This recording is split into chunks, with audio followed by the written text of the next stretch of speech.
reported disturbance at Acer Plaza? 10-4 dispatcher, verify address. It's Acer Plaza. Repeat, Acer Plaza.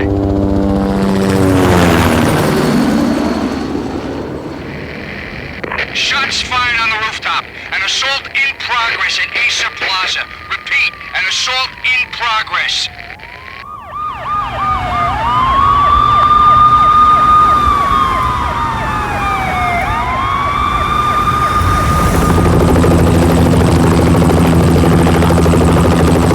It's a war zone down here.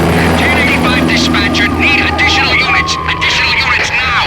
Officer in danger. Officer in danger.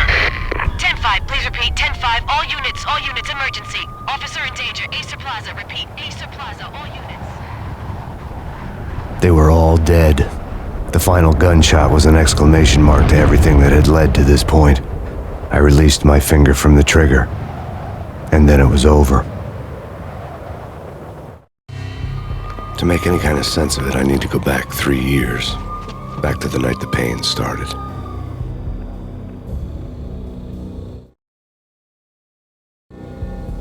I was still on the force back then. NYPD, Manhattan, Midtown North Precinct, Hell's Kitchen.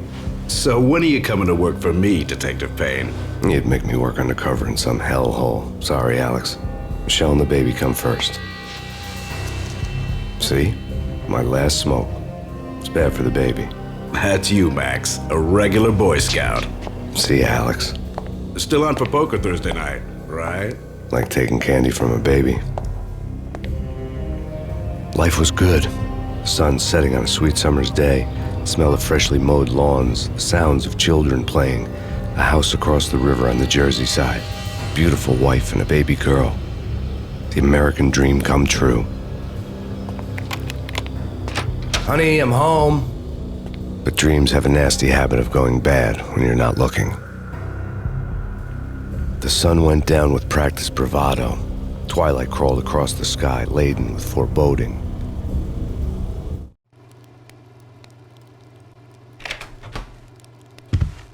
Michelle, honey, anybody home? I didn't like the way the show started.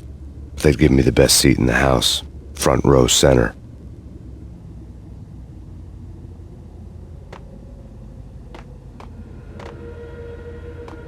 What the hell?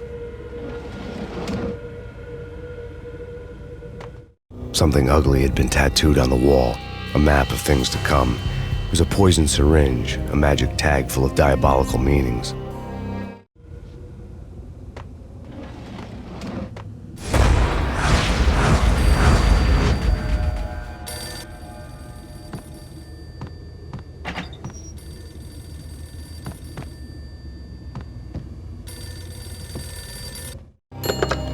Listen, someone's broken into my house. Call 911. Is this the Payne residence? Yes, someone's broken into my house. They're still here. You have to... Good. I'm afraid I cannot help you. Who is this? Hello?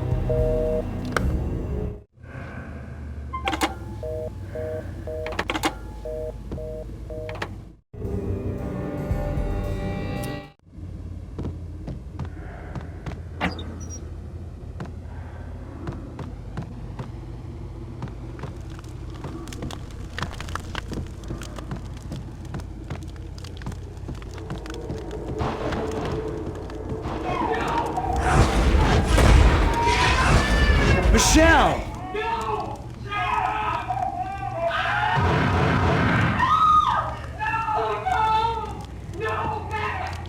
It's coming. Freeze! NYPD, drop it! Coming!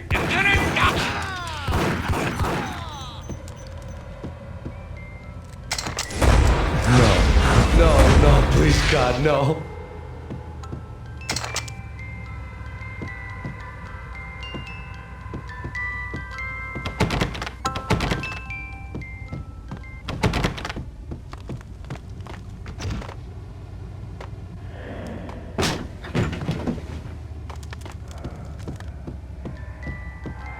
The flesh of fallen angels!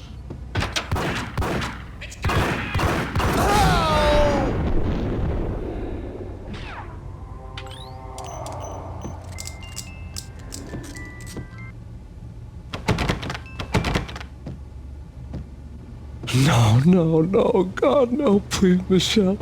Oh, baby.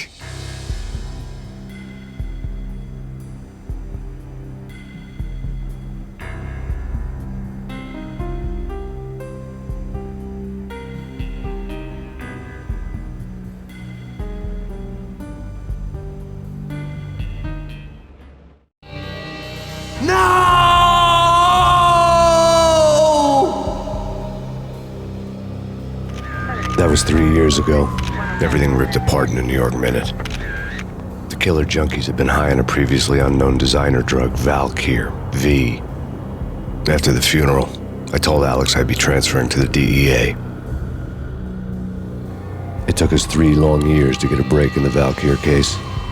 Then, finally, 2 months ago, a dime dropper tipped us off that Jack Lupino, a mob boss in the Punchinello crime family, was trafficking. I went undercover, infiltrated the worst mafia family in New York. I came in from the cold and the dark. Outside the city was a cruel monster. I've been slowly working my way from the small time to the big fish, trying to get to the source of the drug. Alex and BB were my only contacts in the DEA, the only ones in this decrepit city who knew I was down here. BB here. Something urgent has come up with Jack Lupino. You need to meet with Alex immediately at the Roscoe Street station. I hadn't had a face-to-face with Alex since I'd gone undercover. Outside, the mercury was falling fast. It was colder than the devil's heart, raining ice pitchforks as if the heavens were ready to fall. Everyone was running for shelter like there was no tomorrow. It didn't get any better when I got to the subway. The feeling hit me like a point-blank shot straight in the face. Something was not right about this. My Beretta stirred nervously under my coat, but the train doors had already shut behind me, and I was in for the ride. Next stop, Roscoe Street Station, and Alex.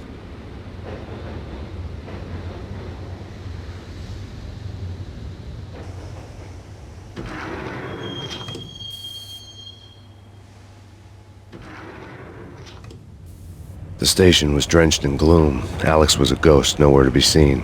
I'd have to look for him.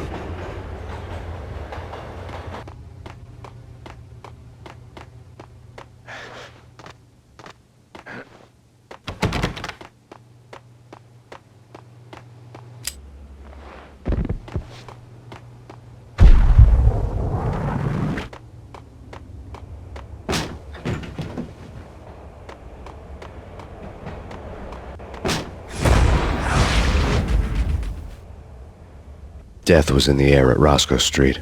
I'd have to find Alex fast.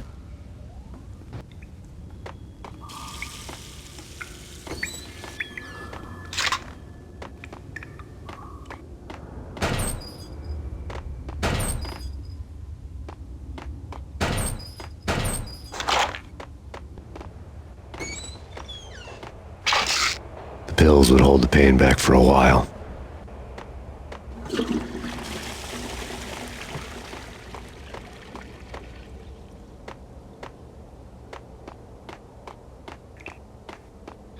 Wasn't Jake supposed to take care of this? He and Mickey are having too much fun taking care of... Hey, yeah.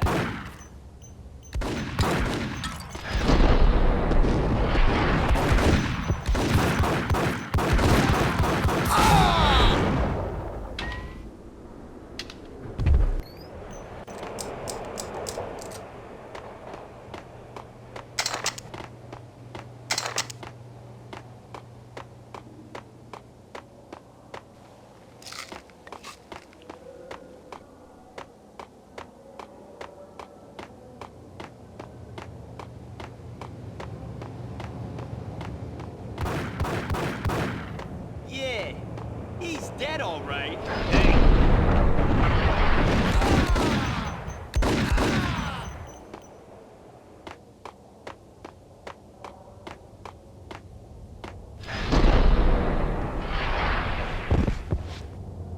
Yo, guys, hey, we're getting around. You hear me? Hey.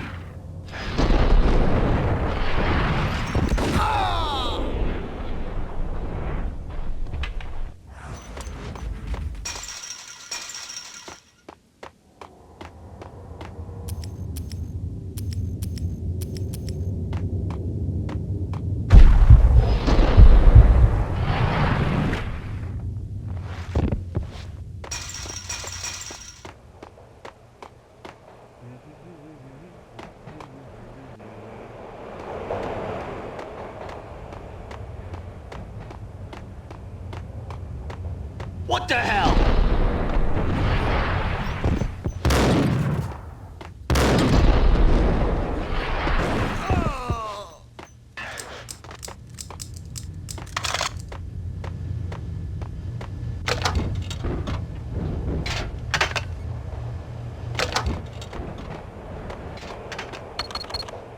The security panel let out a mocking cackle. I'd need the right code. Right? Right. What the?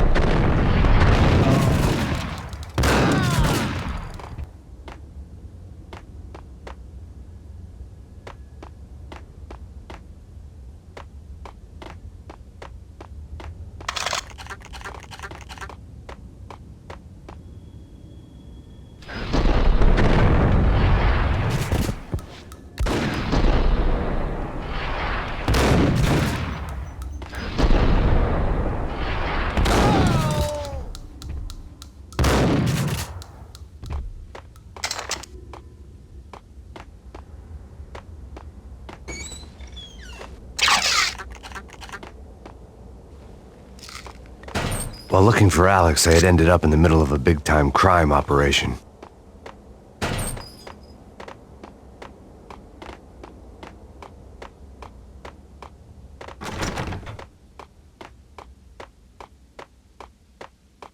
Hitting Roscoe Bank ain't exactly keeping low profile. The risk game.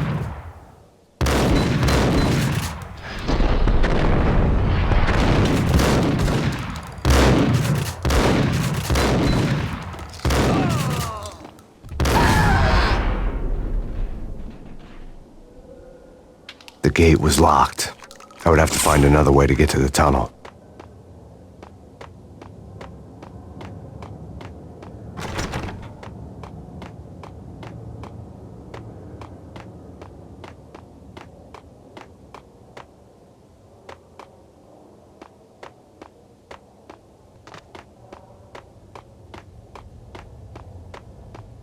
Kiss it goodbye.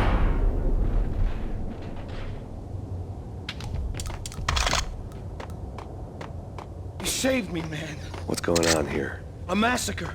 These armed thugs just appeared from nowhere. We need to get help. I can make the call from the control room 1 floor up. Can you take me there? Sure, sounds good. Follow me.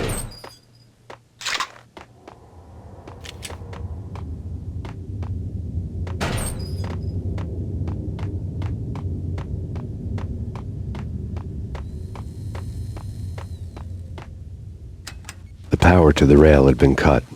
I'd have to get it back on to get the train moving.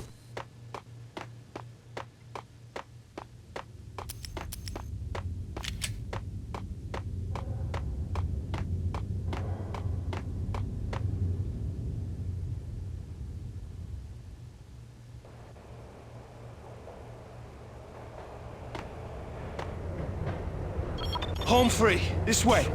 What the hell?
train lit up like a Christmas tree.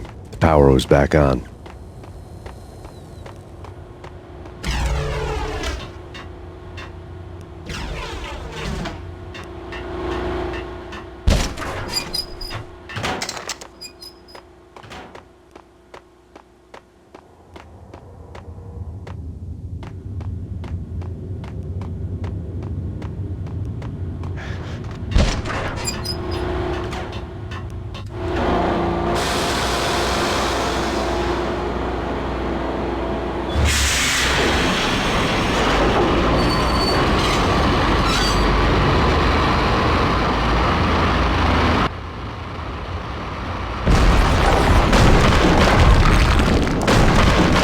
So much for being subtle.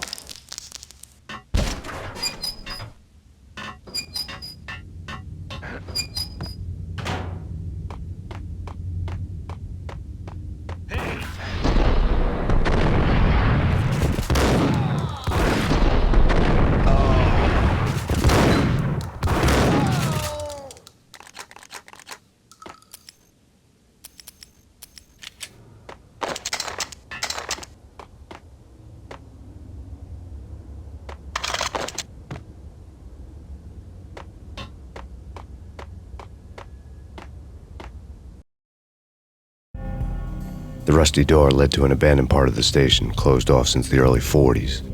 Something big was going down in Roscoe Street.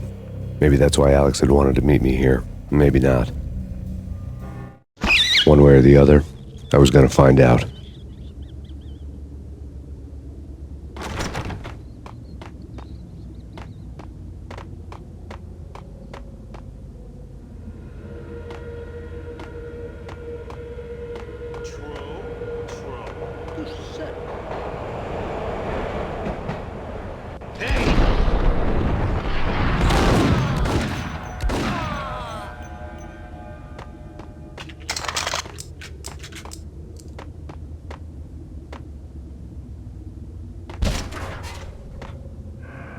Hold it!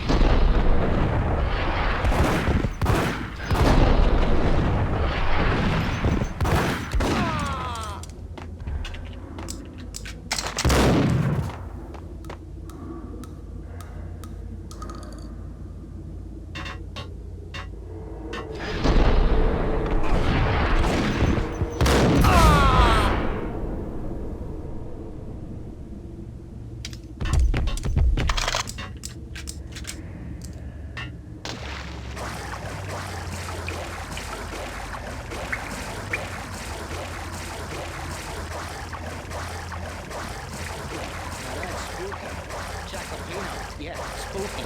But also, it's like the failure.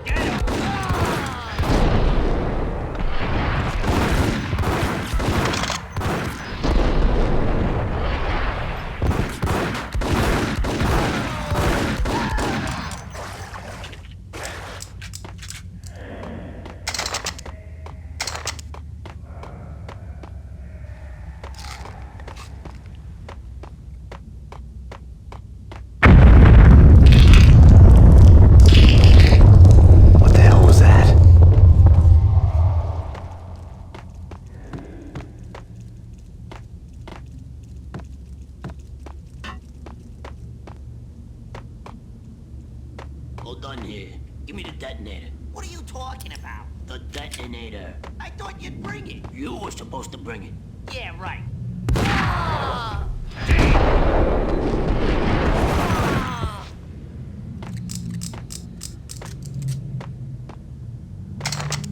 The door had been welded shut ages ago and the bomb was missing a detonator.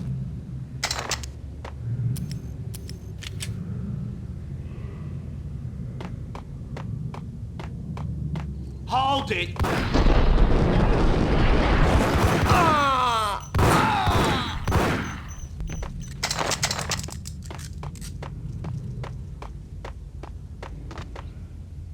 Okay, fellas. The police are on their way. New York's finest are gonna be here soon. Just stick to the plan. We've got our own private exit route.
come to you now live from the crime scene. Who is this? Right back at you. This is Deputy Chief Jim Bravura from the NYPD. You are to cease your criminal activities and surrender immediately. Sure thing, Jim. Me and the boys have been talking and everyone's real sorry. They'll never do it again. Who the hell is this? Being placed at the scene of a bank robbery wouldn't have tipped the odds in my favor.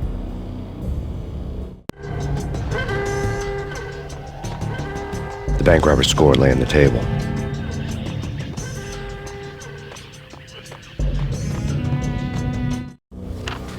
The bank robbers had been after Acer Corporation bonds. The Acer success story had recently been on every channel and on the cover of every magazine.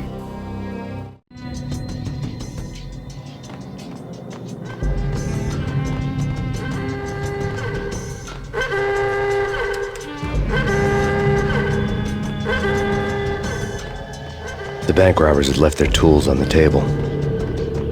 Judging by the detonators, the crooks had bought enough explosives to send Lady Liberty into orbit.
Hold it!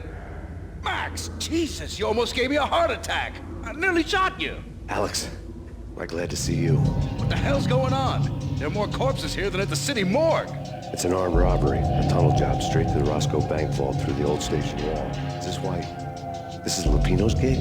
This is Lupino's doing? Lupino's men? Really? You sure know how to pick a place? Can you get through? No, it's locked. We gotta get out of here. If it's Lupino, it's... Alex? Alex!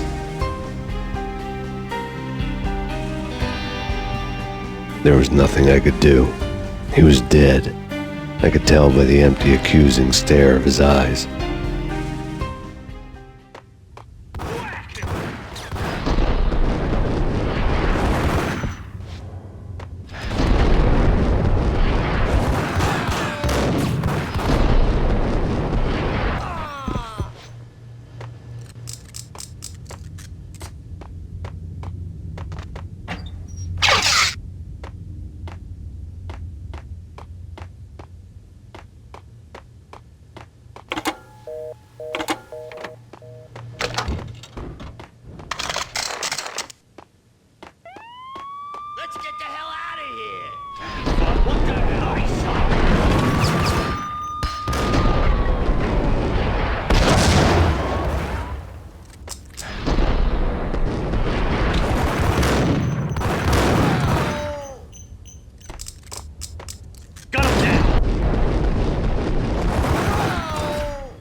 Alex had kept me relatively sane for the past 3 years.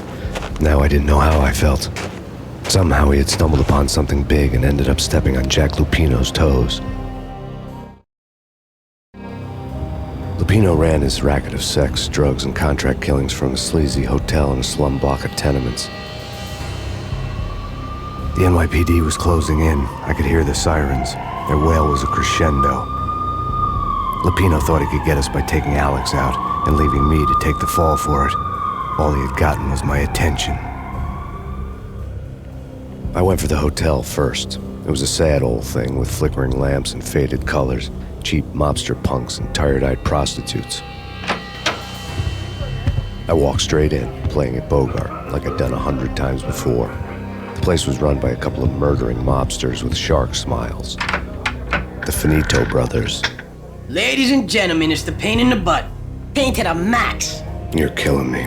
Did you make that up yourselves, or you get some wino downstairs to come up with it? Don't answer that. A rhetorical question. I got something for the boss. Lupino around? That kind of depends on who's asking. A friend or a junk squad plan. Don't answer. It's one of them, how do you put it, rhetorical questions. Lupino ain't here, but he says bye. Lupino wasn't in his cheap hotel. Instead, I ran into the Finito brothers. My cover had been blown. The door slammed shut behind me, and then I was dodging bullets like raindrops. Pain in the butt. Ha ha! Pain to the max. Junk squad people. Got a ticket to Marble City for it. Eat first and lying down.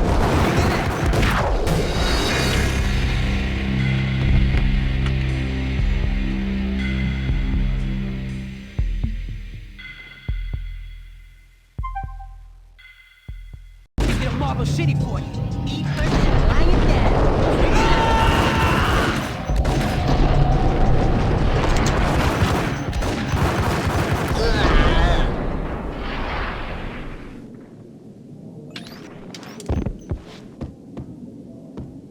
A letter on the desk caught my eye. Bosses! Everything all right? Bosses! I had met Lupino only once. The gangster ran all his rackets through his right-hand man, Vinny Gagnetti. Gagnetti was a high-strung whiner on the verge of breaking apart, like an overamped Energizer bunny. He had the brains to run the business, but he lacked the balls, always falling short, taking his frustration out on underage addicts and call girls. The V deal goes down at your hotel. Jack's exact words, quote, "Vinny, you're in charge of this one," unquote. Rico Muerte's coming to see it through. Anything goes wrong and everybody's gonna get dead. Goes double for you. Treat this guy real good. Anything he wants, you give him. Don't screw this up or you're finito, finitos. A V deal meant added security, locked doors, and lots of nervous thugs with itchy trigger fingers. I'd seen nothing coming in, but that didn't mean it hadn't been there. Rico Muerte was a regular Kaiser Soze, a spook story told to keep the apes in line. 313. The Finitos had scribbled Muerte's room number on the note's margin. Joey, Virgilio, you're right in there? They're not answering. Call the others. Tell them to come quick. Hey, but we can't wait for them. We gotta go in now. Bosses, we're coming in. It's Payne!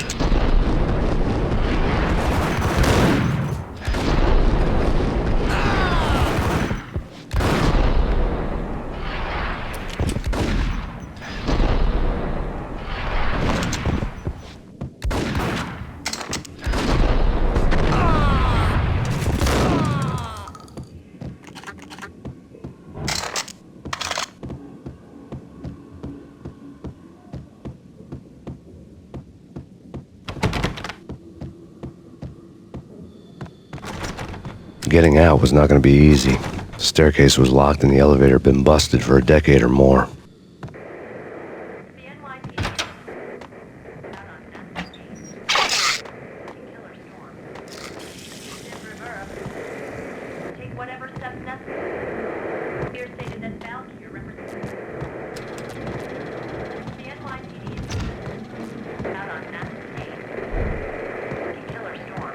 In his press conference today, the mayor stated that Valkyr represents a clear danger to New York and called for drastic actions to eliminate the problem. On today's top story, the Valkyr crisis worsens with the murder of DEA Special Agent Alex Balder. Special Agent Balder had been shot repeatedly from a point-blank range. The gunman has been identified as Max Payne. The noose is sure to tighten around this fugitive criminal as more NYPD units join the search to apprehend him. I had just gotten my 15 minutes of fame.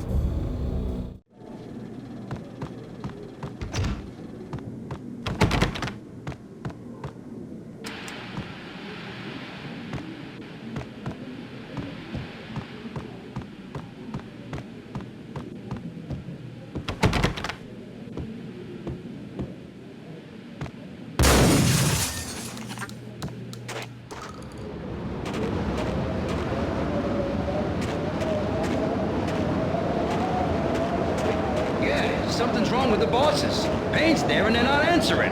Hey!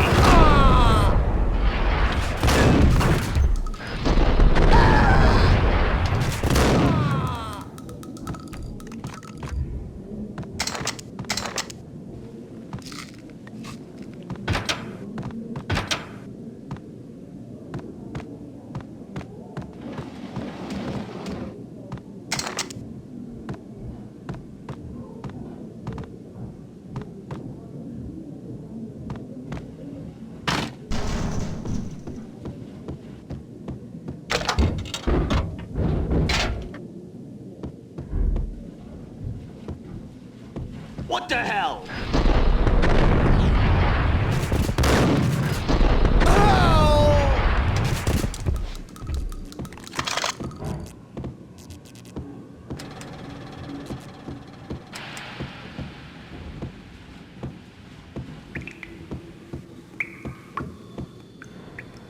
Previously on Lords and Ladies.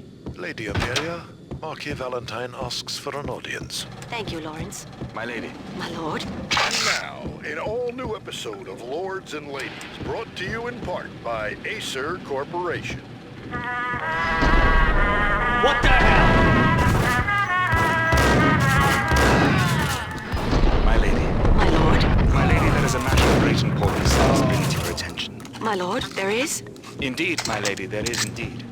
From the very first moment we met, upon that distant forest path, there has been sunlight in the autumn night, blazing like the colors of your hair. V-head junkies could go off without a warning. I had to be careful. I must. My lord, no! I forbid you. This cannot be. This must not be. But why, my love, why? My lord, it is too dreadful. Do not force me to speak the words. My lady, I beg of you, I must know. I would rather die than not. Yes, my lord, we should both It's be Payne! dead, for this shame is too great for the living. Get him! My lord, I am your long-lost sister.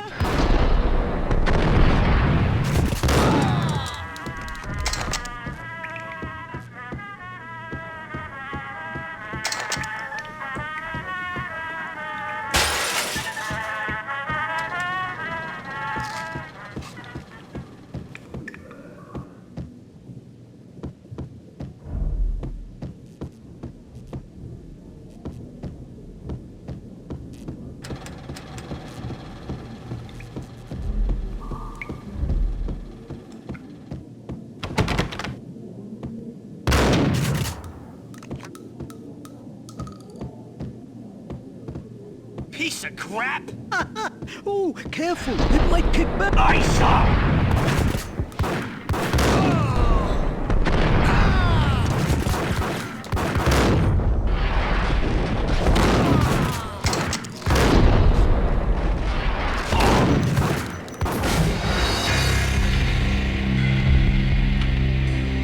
I must know. I would Piece of rather crap! die than not know. Lord, we should both be dead, for this shame is too great for the living. My lord, I am your long-lost sister.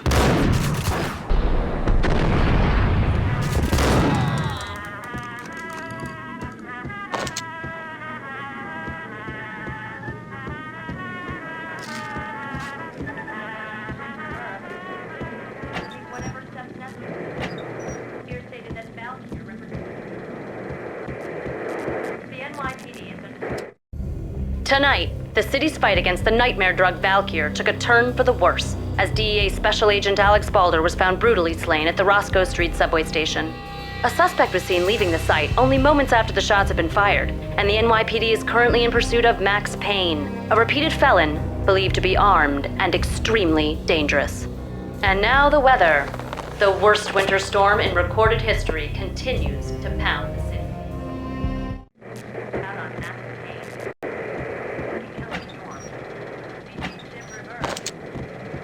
Whatever steps necessary. Here's things that balance. This party had been dead for a while. I couldn't say I was sorry I'd missed the show.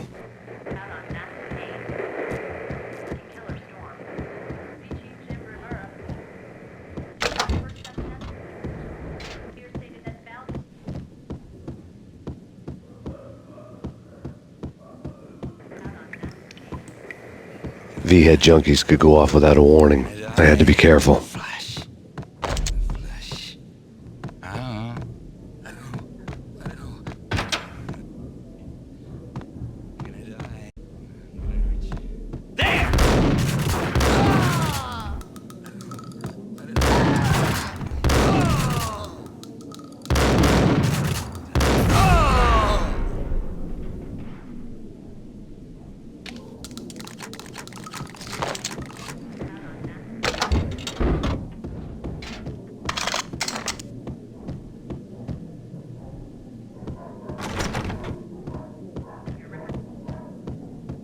I'd found Muerte's room.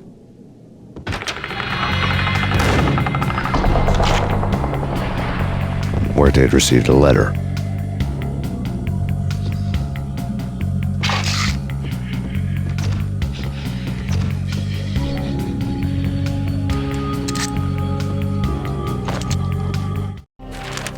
Our investigation had turned up nothing to link Angelo Punchinello, the head of the Punchinello family, to Valkyr. All tracks had ended with Jack Lupino. The letter in Muerte's room was signed by the Don himself. It was the first hint that the Kingpin knew what was brewing inside his syndicate.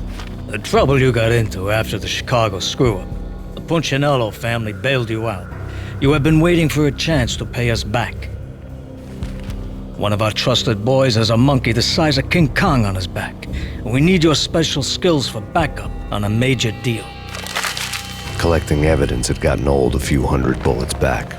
I was already so far past the point of no return I couldn't even remember what it looked like when I had passed it.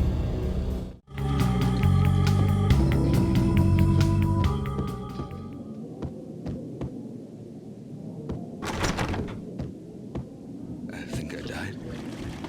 What the hell?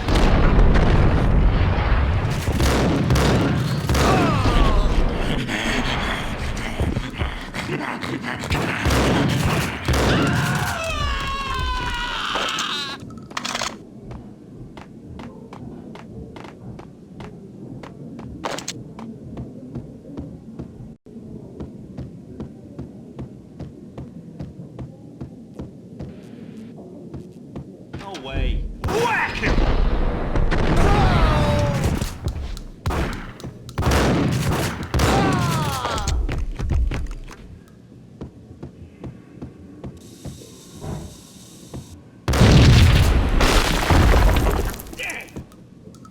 Told you. God damn. I thought it was about... Yo!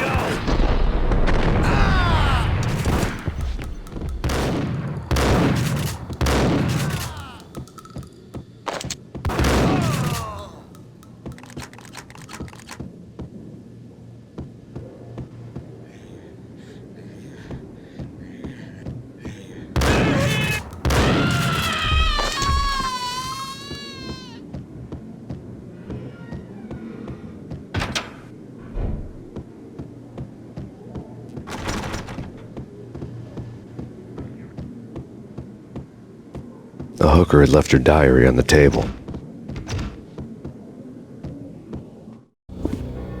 The diary belonged to a hooker named Candy Dawn. The read would have made a vice cop blush. Had talks with the mystery hag over the phone again. Sent her the latest One-Eyed Alfred tape.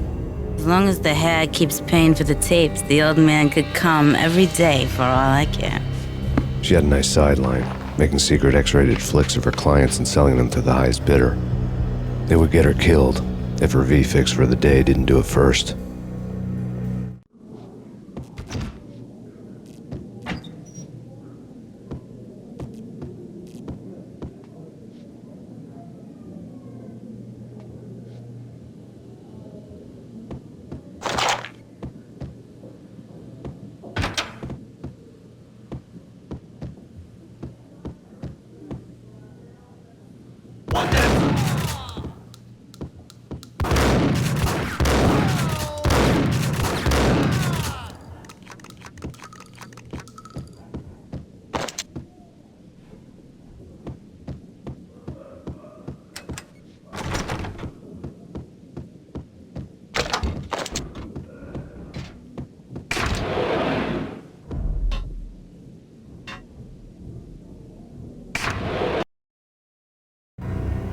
The old service elevator rumbled down to the bowels of Jack Lupino's hotel.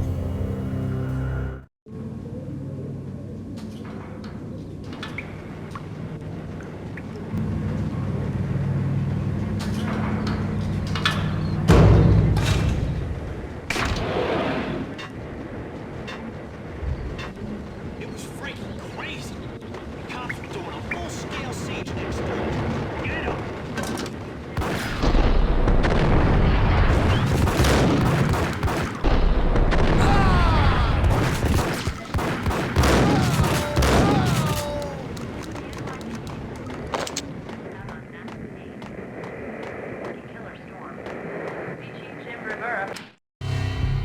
A winter storm warning is in effect in the whole tri-state area, as both freezing rain and heavy snowfall continue. Many roadways are already closed, and people are advised to stay indoors. The severe blizzard has ravaged New York for 3 days now, with no end in sight. We'd been snowed from the start in the Valkyr case. The forecast said there was plenty more where that had come from. But the snowbound city was on my side. Less chance of innocent bystanders getting caught in the crossfire.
Hold it!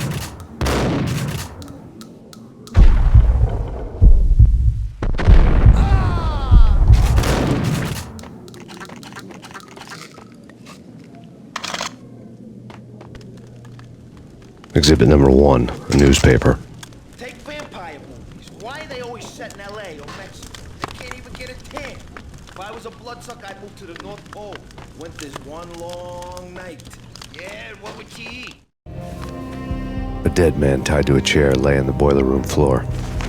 Captain Baseball Bat Boy has an unbeatable track record in superhero death matches. But a six-pack of root beer gets me every time.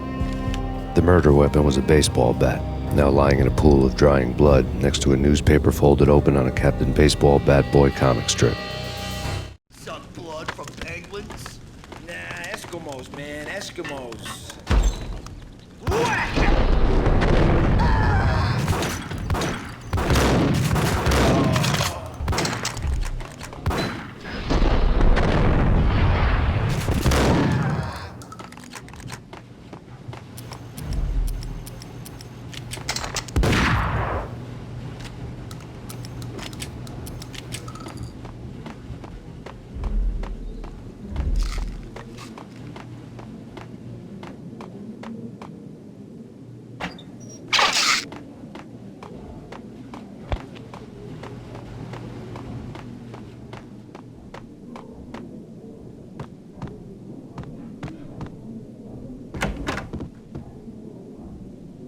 Chill with the guns.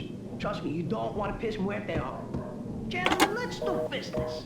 Green for green. Cheers at green-eyed angels. Amen.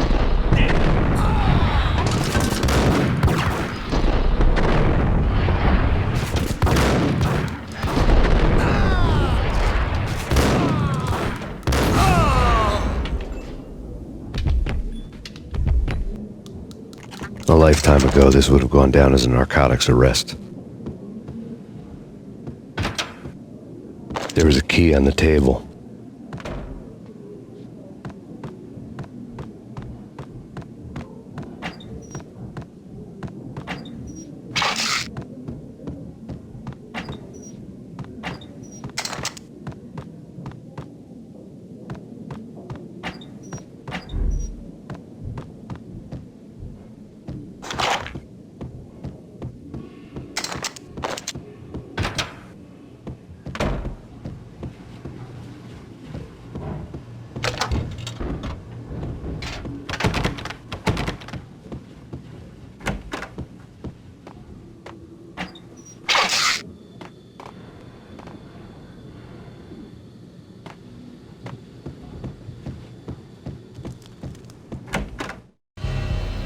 Two mad dog killers, ready to murder each other.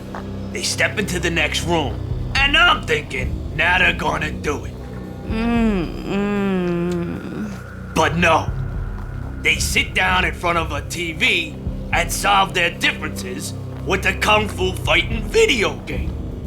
I tell you, Candy, I was so depressed, I strangled them both with the video game cables. Oh, Rico, you're so bad. I am, ain't I?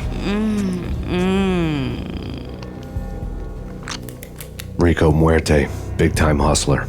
Who the hell? It's that cop. Muerte went for his gun. Do something.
The antique switchboard was still in use. There was an old telephone switchboard in the back room of the reception area, the kind that made phone tapping child's play. It wasn't hard to picture a fat pimp sweating with headphones on, listening to his hookers talk dirty and fake orgasms over a web of party lines, the blood veins of New York. Right now, there was a different set of moans and groans going on. Boss, Corneli, it's Max Payne. He came, started capping us. He killed him. Are you freaking kidding me? He's just one lousy cop. You better be freaking kidding me. Whack him. What's the freaking problem? Hello? Answer me. Hello? The word was out. A deadly virus released into the city's corrupt circulatory system. Something wicked this way comes. Max Payne at large.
turn around, walk away, blow town.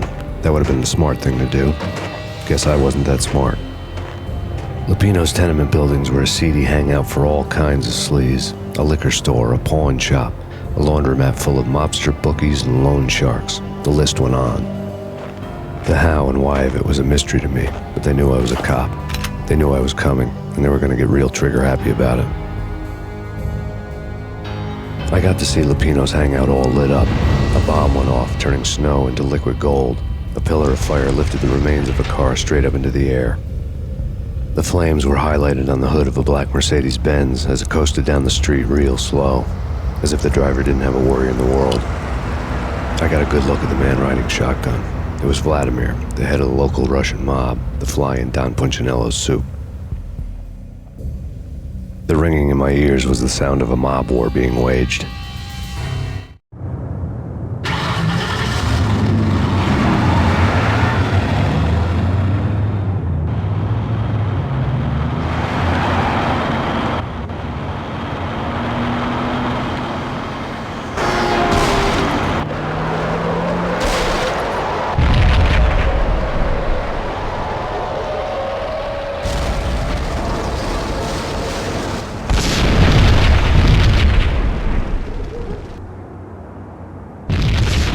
Another bomb exploded inside the closest slum building. It was a lucky break.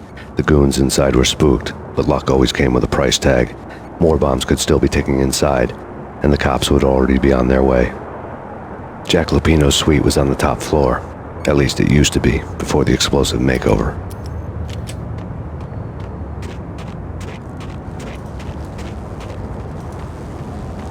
I don't know, man. I don't know about this. Paul did.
The headlines were a depressing read.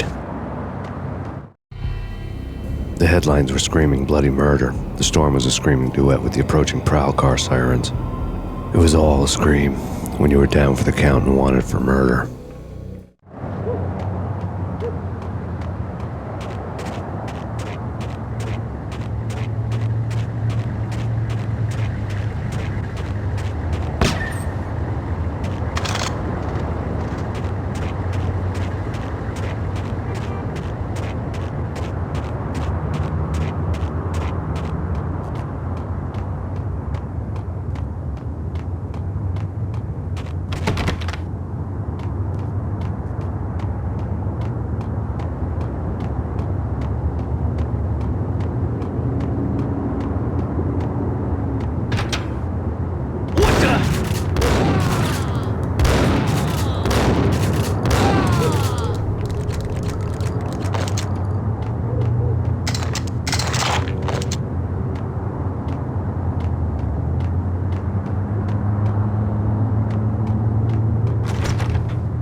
The whole building was rigged with explosives.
A beaten-up phone in the entrance hall was ringing.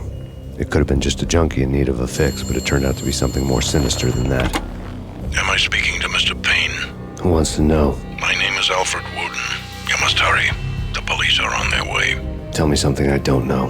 They know you're there. How? And what's it to you? I will contact you again. The cops arrived, sirens singing in the off-key harmony of a manic-depressive choir.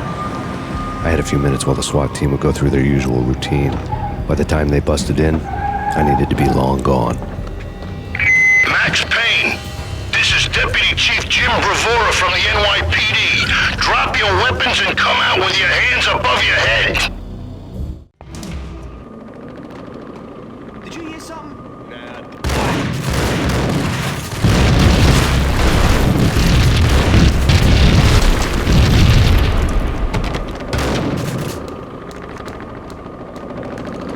Someone had left a letter on the counter. There was a key on the shelf.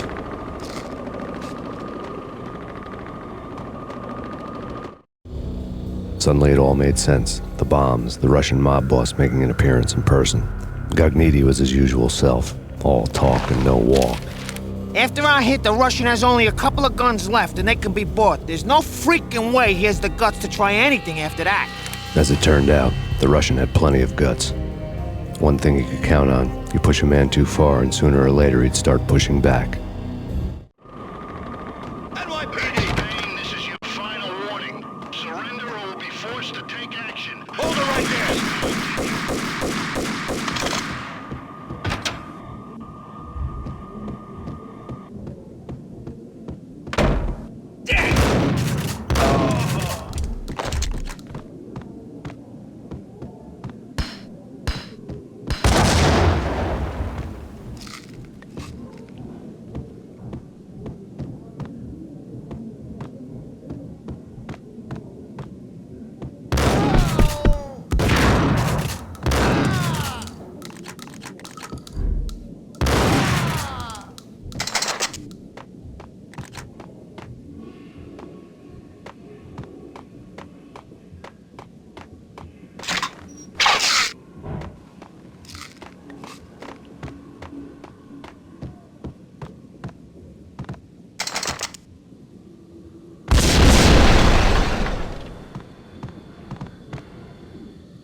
The bombs had destroyed all the stairs up to Lupino's office.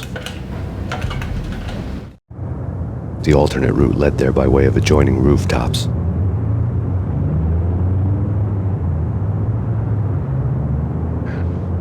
It's never been this cold. Never ever. It's like the sky's falling. Yes, sir. It's the end of the world.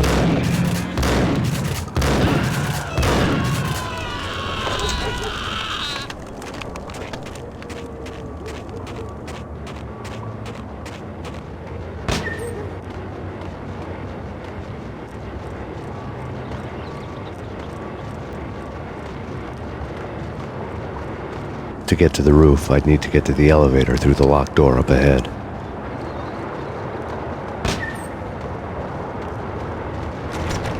Pizza delivery. Never seen you before. Buzz off, Joker.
No, don't shoot. You know the clowns at the laundry? Me?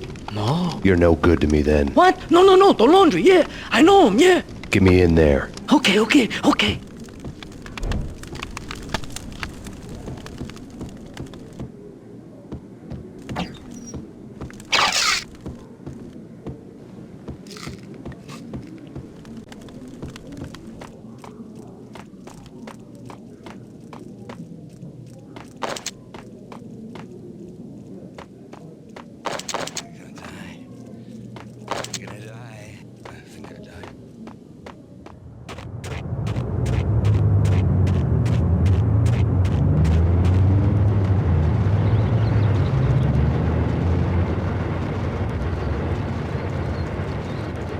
It's me. Open up. Let me in, quick. Not so fast. The password. John Woo. Come on. Okay, John Woo. All right. Come right in. It's a trap! It's Payne! It's Payne!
New York City is in crisis tonight, with reports of Valkyr-related gang war in the streets of the Bronx.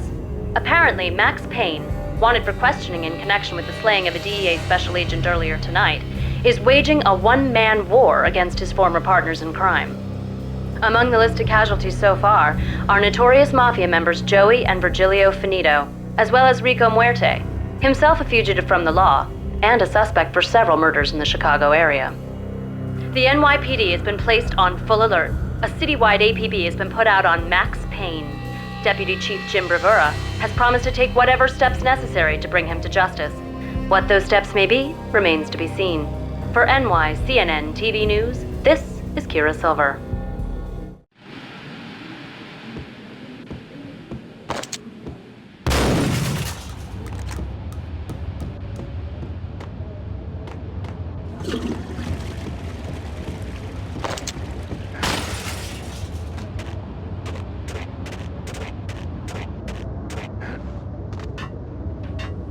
What the hell? Address unknown. I don't want to go there. It's the last place I want to go. But that's where I always end up anyway. Only, it's not me talking to the pink flamingo, but...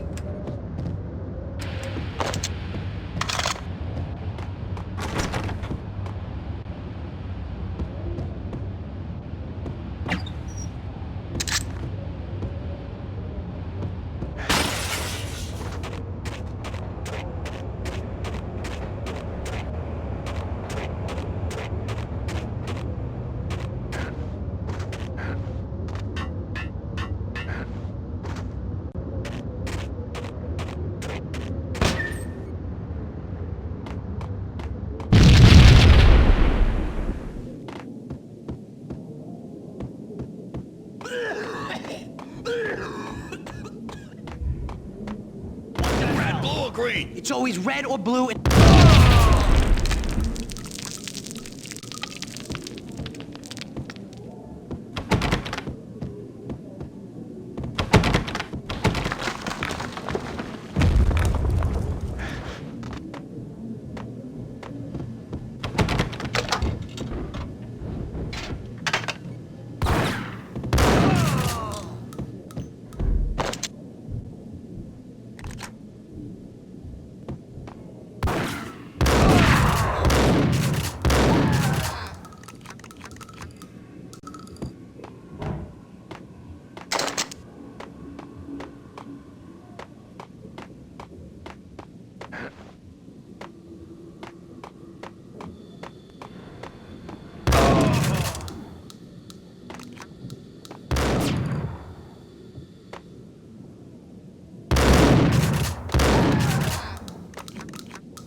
Vinny Gognitti, just the man I've been killing to see. Payne? Freaking fed! I knew from day one there was something screwy about you. What do you think you're doing? You're a freaking cop. You ain't got squad on us. You can't just come in here waving your piece like it meant something. Yeah! Oh my God! Oh God, you shot me! Ah! You're dead, Payne! What the hell are you waiting for, you apes? Kill him! Kill him! With pleasure, boss. Gognitti bailed. I made like Chow Yun Fat.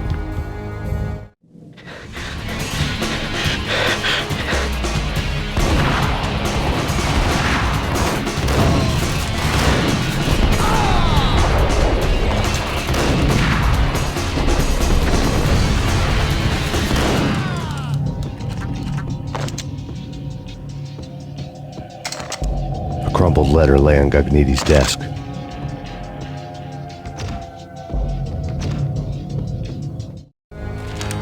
The letter was addressed to Don Punchinello, but Vinny had never had the nerve to finish it. Jack's gone voodoo. Just the other night, he shot Dino because he wanted to see what his brains looked like splattered on the wall. He's a freaking mad dog. We're running out of men and business fast. Gognitti had been living in mortal fear of his boss. Jack Lupino was a psycho.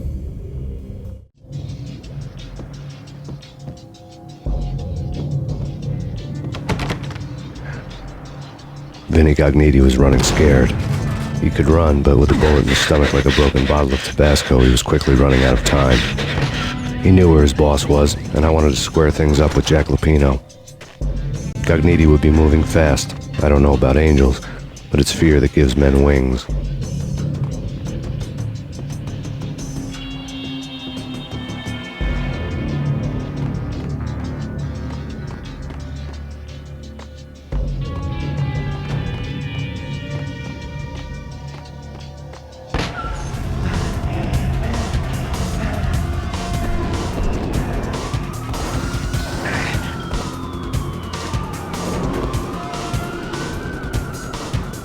Gognitti hitched a ride. To catch him, I'd have to follow his lead.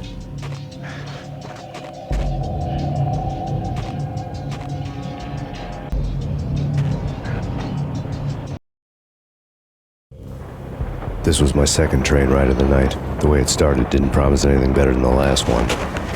Freezing wind tearing at my face like sandpaper and razors, ice hard and slick under my hands and feet. And somewhere in the background, the wail of sirens, the city howling after me. New York sped by in fast forward. Dark rooftop water towers and a dead forest of antennas and chimneys, all a blur. When the train he was riding slowed down, Gognitti made his move.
Payne! He's coming down the stairs! Shoot the bastard! Okay, boss, you got it. No problem. All right.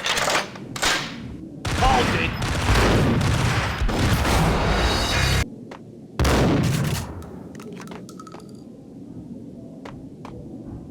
It's Payne! He's coming down the stairs! Shoot the bastard! Okay, boss, you got it. No problem. All right. What the hell?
Hold it.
Max Payne has nowhere left to go. We are very close to capturing him. You'll get a full statement then.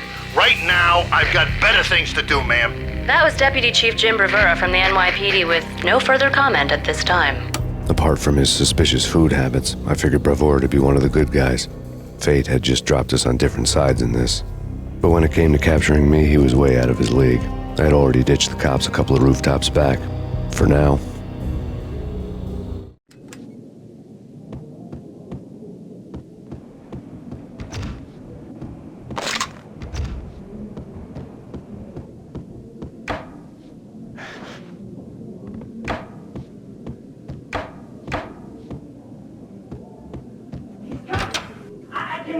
Ready? Keep your guns pointed at the door. Okay, this is it. Any moment now, Payne's gonna bust through. Gun him down!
God damn it!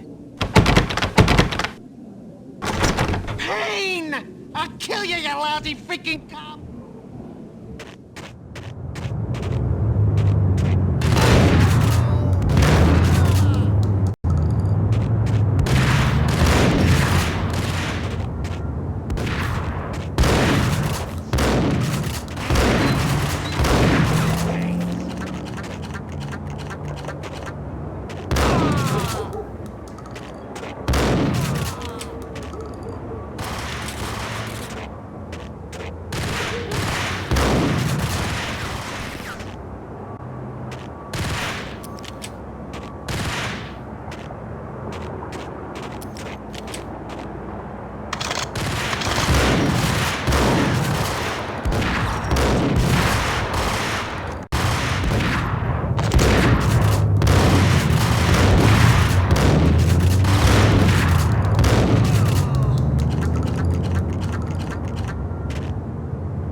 Cogniti ran out of steam in a dead-end alley with steam boiling out of the sewer grates like all the fires of hell were burning high beneath us.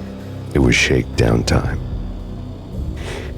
Where's Lupino? Screw you! Bad start, Vinny.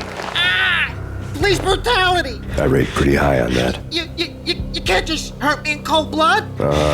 Just keep telling yourself that. Listen good, Candyman. I'm not gonna be anybody's fall guy. I want to know where your boss is hiding. There was no glory in this. I hadn't asked for this crap. Trouble had come to me in big dark swarms. The good and the just were like gold dust in the city. I had no illusions. I was not one of them. I was no hero. Just me and the gun and the crook. My options had decreased to a singular course. I'll tell you, just don't hurt me no more. Lupino's at Ragnarok, the nightclub. Book me. Take me home into the freaking jail, just don't hurt me. Your rights will be read at your funeral. Ragnarok was Lupino's private nightclub, a den of drugs built into an old theater. I knew what waited inside.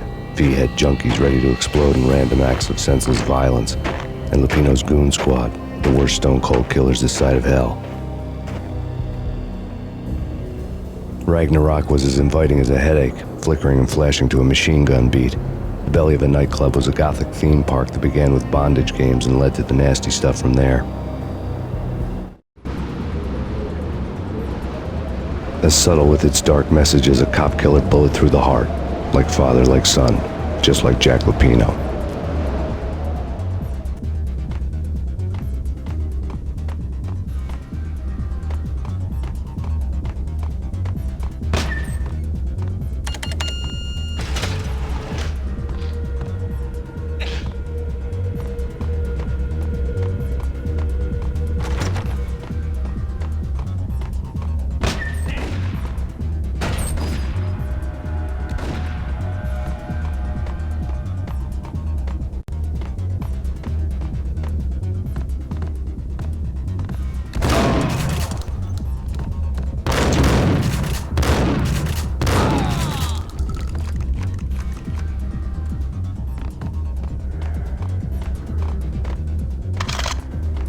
The book had never been a bestseller.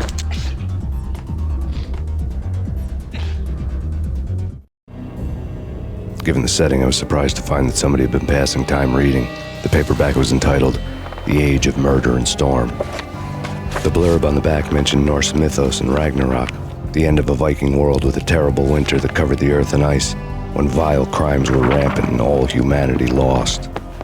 I could see how somebody impressionable might get it into their head that we were at the end of time. I was also beginning to see what the nightclub and its owner were all about.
Books on the occult had been piled on the table.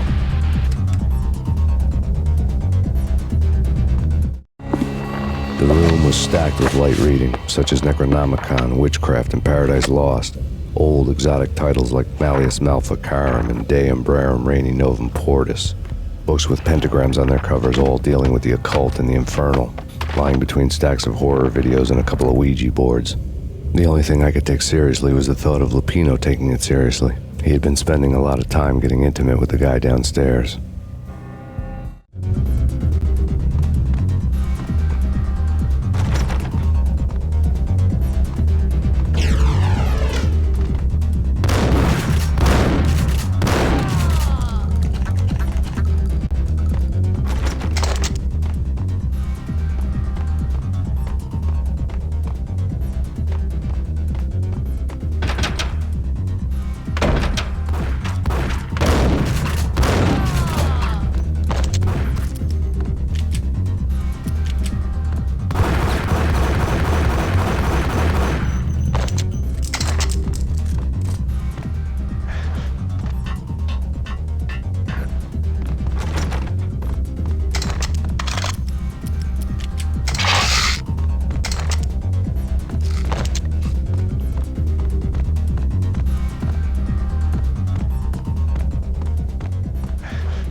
What the hell?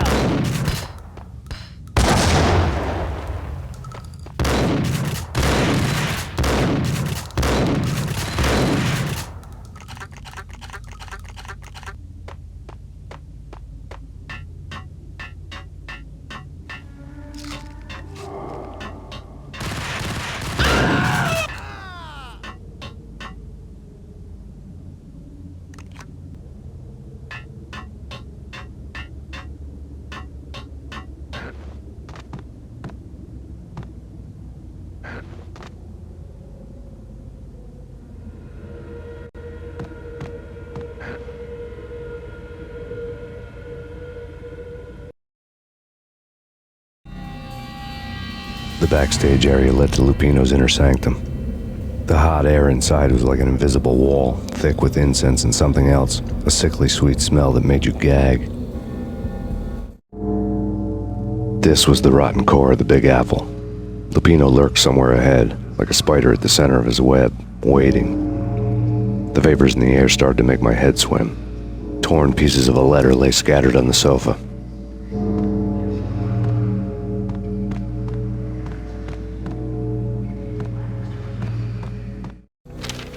Punchinello had threatened Lupino in writing. The note had been torn to pieces, bloody fingerprints all over them. Don't want you to think that one of my boys is not playing with a full deck. Shape up, Jack.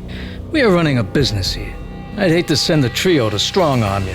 The trio were the Don's notorious henchmen. It was obvious that Lupino hadn't been intimidated by the threat. Lupino's notes covered the table.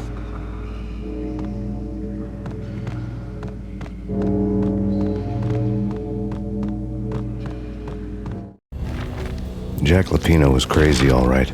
The table was scattered with notes of demented arcane nonsense written in rusty blood, a mishmash list of demons, devils, and dark gods evoked. Beelzebub, Asmodeus, Baphomet, Lucifer, Loki, Cthulhu, Lilith, Hela, blood given to you all. He was after that old Faustian deal, your soul for power and fortune. Just sign on the dotted line with your blood. Lupino's notebook lay on the pedestal. Jack Lupino was crazy, all right. Mythic wolves, let loose to devour the sun and the moon. Lupino is the wolf. I'm Mr. Beast, the big bad Fenris wolf. I'm the end of the world man, wearing the flesh of fallen angels. After Y2K, the end of the world had become a cliche. But who was I to talk? A brooding underdog avenger alone against an empire of evil, out to right a grave injustice. Everything was subjective. There were only personal apocalypses. Nothing is a cliche when it's happening to you. The flesh of fallen angels! Come to me all!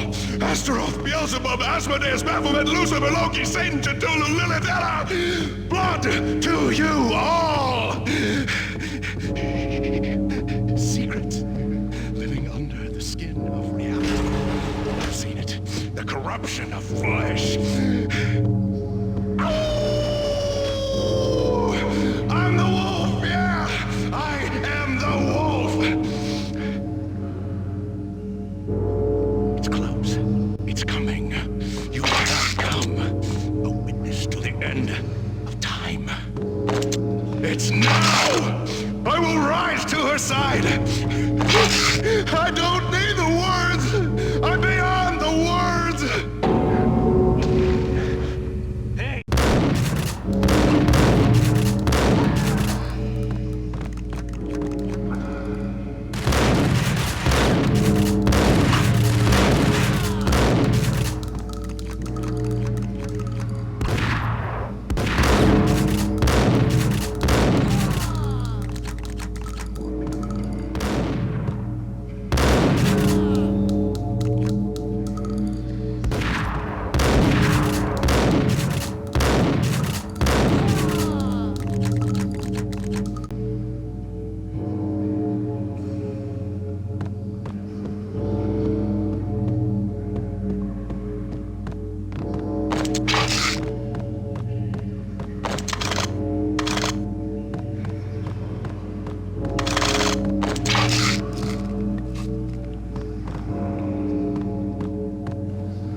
I had known there'd have to be a catch in it somewhere, and this one was the Empire State Building of catches.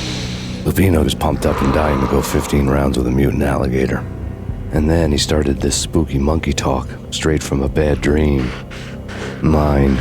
I have tasted the flesh of fallen angels. I've tasted the devil's green blood. It runs in my veins.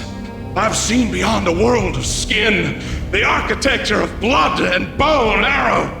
Death is coming! She is coming, and hell follows with her. This is the twilight winter. I am ready to be her son.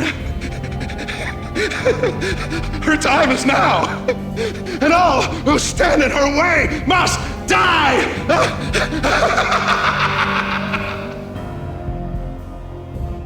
Die! You'll die! You'll die! Now! All die!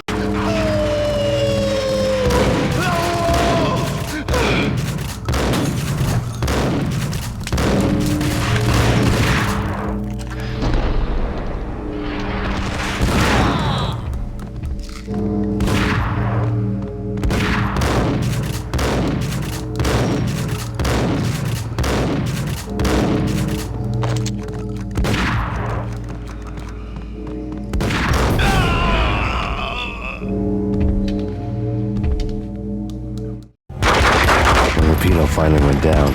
I wanted to make real sure he'd stay that way. V was a bad monster. Turned them into friggin' zombie demons from outer space. I think he's dead already. Huh? And that's when it happened. But dead or not, you've got the wrong guy. In stepped this knockout femme fatale holding a gun to my face. I returned the favor. Lisa Punchinello. Lisa Punchinello was the Don's wife. Mona Sachs. Lisa's evil twin. Your safety's off, evil twin. You might hurt someone with that gun of yours. Lisa's the damsel in distress. I'm the professional. I'd blow you away without batting an eye. Sure, and you can check out my credentials splattered all over this joint. Jack couldn't have framed you. Not the state he was in. We're after the same slime bag. Angelo Punchinello's the one who murdered your friend and framed you with it. You know this for a fact? I've got my sources. I don't have a clue these days. I just shoot them as they come. Who put a contract on the Archfiend? This one's mine. I hate the guts of that sadistic wife-beater. Why not pool our bullets for this one?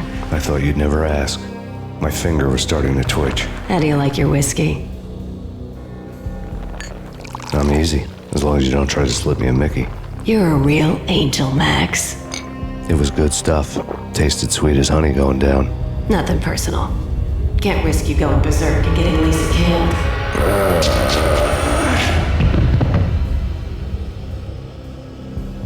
The nightmare was always the same. Violent shapes moving in darkness, old and ugly. The killer's mad laughter was a riddle filled with wicked innuendo.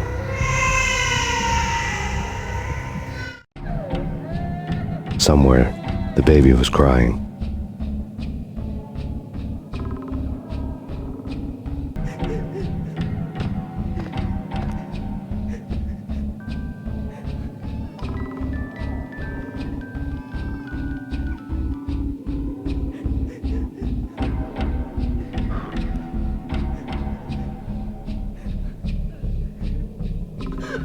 Max, no, please, Max. Why? I didn't mean to. I'm sorry.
should have known it when we found you snoring next to Lupino's corpse. A comedian, huh?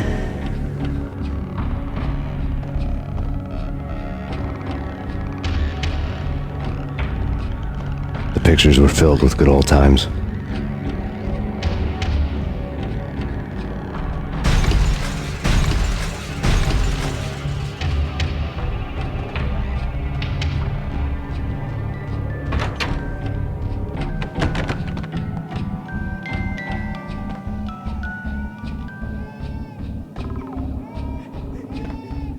I really love to watch cartoons. Captain Baseball Bat Boy's my favorite.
No, no, no, please God, no.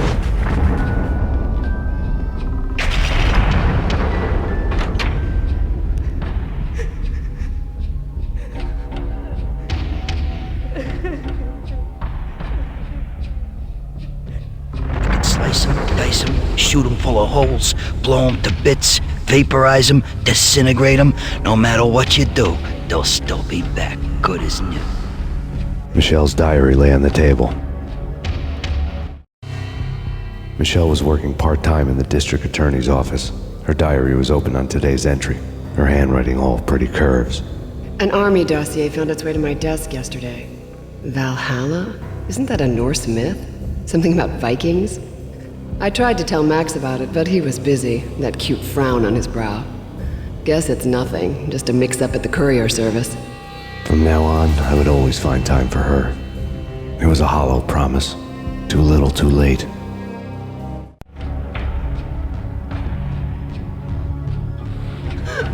Max, no, please, Max. Why? I didn't mean to. I'm sorry.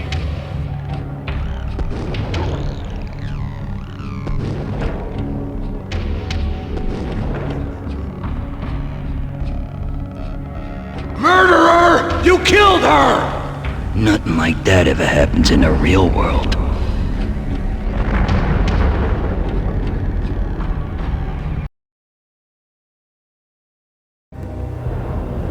I woke up in a bad dream.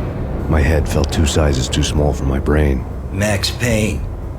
I envy your name. And the killer was smiling. Pleased to meet you. I'm Frankie the Bat Niagara. Niagara, as in you cry a lot? He had a baseball bat and I was tied to a chair. Pissing him off was the smart thing to do.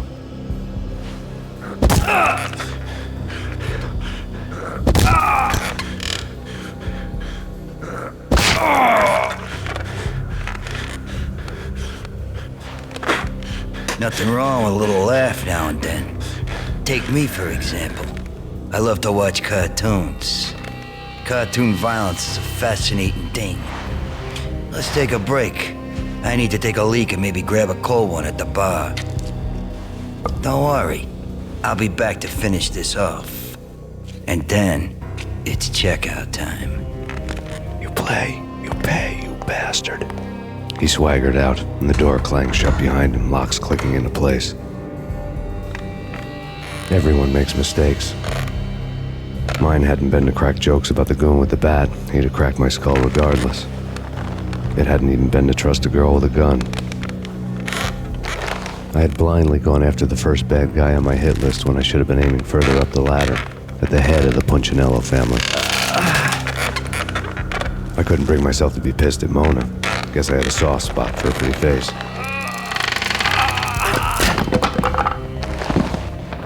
But when somebody decides to play baseball with your head, you tend to get sore.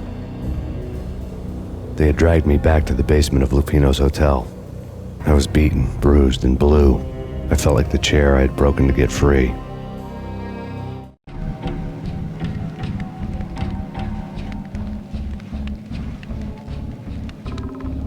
All I had was Niagara's bat, sticky with my own blood.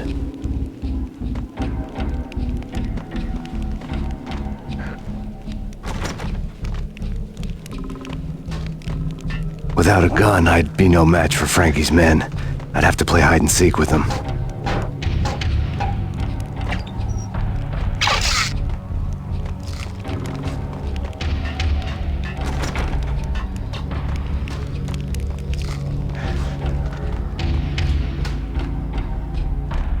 It's Frankie's turf. We'll take care of it. Yo, it's Payne.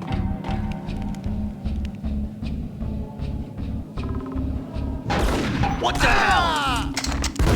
Yo! Hey, yeah.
Things were fast going from bad to worse.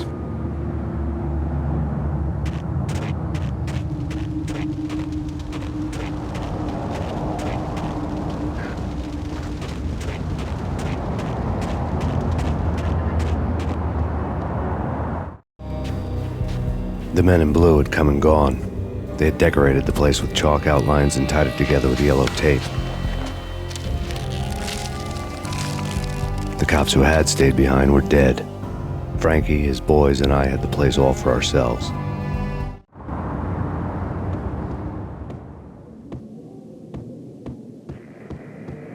Just forget about it.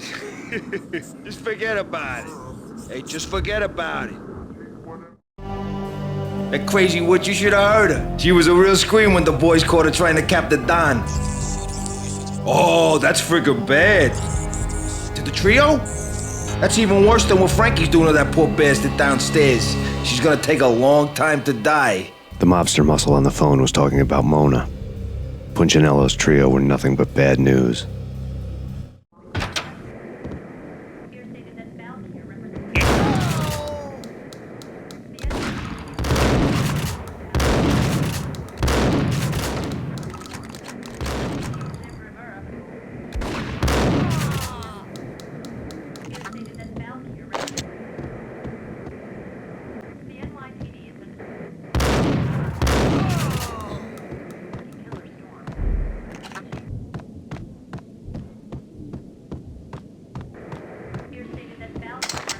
More evidence that Punchinello didn't like me much. The fact remains that all the victims so far identified in the Ragnarok shooting have been known criminals, many of whom had large doses of V in their blood. Reliable sources say that Max Payne was also among those killed, although no body has been recovered at this time. Reliable sources. That meant somebody thought the Mafia had me and didn't want the cops snooping around anymore. The body would be delivered to them barely recognizable. Case closed. Don Punchinello had the power to be that reliable source, which was no news. But his news was old news. Framing me hadn't been enough. Don Punchinello had put a hit on me. He wanted me dead, and it had been important enough for him to give written instructions to Frankie about it. Max Payne should die like a dog for the trouble he's caused. Frankie, I know I can trust you to give this matter the dedication it needs.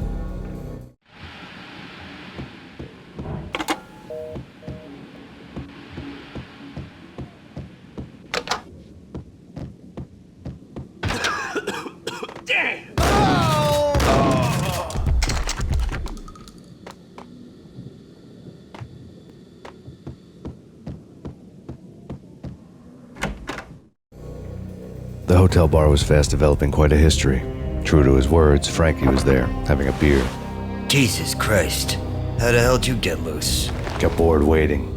Thought, what the hell, we could just as well finish this here.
Thank you. You've been a lovely audience. Had enough? I don't play with girls anyway. Unfair! I spotted the tail as soon as I left the hotel. A big black Mercedes. I'd seen the car before. That time it had heralded impressive explosions. Vladimir was back, Bang. You're dead, Max Payne. I might have laughed if I remembered how. What's this supposed to be? Cops and robbers? Look, you want something with me? Get in line. Peace, man. Relax. You know you are a real news item, armed and dangerous. I am going to make you an offer you can't refuse. I've always wanted to say that. It's a bum rap. I've been framed. That's a moot point. Whatever you did or did not do, I'm sure you had good reason for doing it. Want to hear me out? I'm listening. Punchinello messing with V is bad for business all around. But that's not all. There is this guy, Boris Dime, used to pull jobs for me. He's the captain of the cargo ship Charon. Now the bastard turncoat has gone over to the other side, Punchinello's. The ship's loaded with high-res hardware, guns, my business. If Punchinello gets hold of that cargo, he's won and I have lost. And you'll have your work cut out for you. If you want to get to Punchinello, you'll need heavy-duty persuaders. I am just the man to get them for you. Change the ship back under my flag, maybe pop 2 in the traitor Dime's head while you're at it. You'll get enough guns to start the apocalypse. You in or out? Let's get this show on the road. Vladimir was one of those old-time bad guys with honor and morals, which made him almost one of the good guys. None of us was a saint. The Brooklyn riverfront was a maze of rusty containers, sharp-boned cranes looming up from the snowstorm. On a night like this, you couldn't help but think of the dark army of dead men sleeping with the fishes, cement shoes in line. No Minotaur lurked in this labyrinth, but somewhere out there, on the clanking deck of his cargo freighter, the skipper of the Chiron was waiting, like the ferryman in the river Styx.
I doubted the letter was a receipt. Rico Muerte had come to town to do more than just sort out family troubles. Exhibits number 1, 2, and 3. A briefcase of money, a sniper rifle, and an envelope with one word neatly printed on a folded piece of expensive paper. Mayor. It didn't sound like a mafia contract at all. It was too cold and too to the point.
sucker!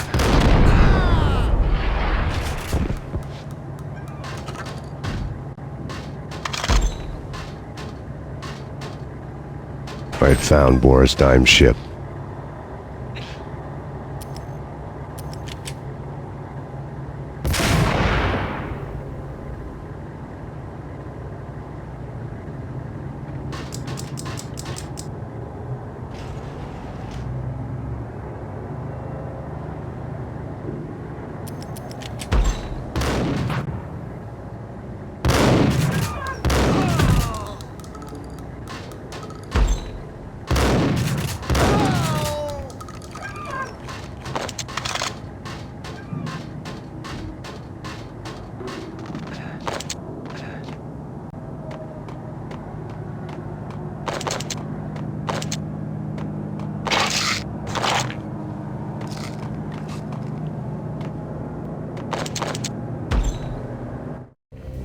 Rust had crept over the sides of the cargo steamer a long time ago.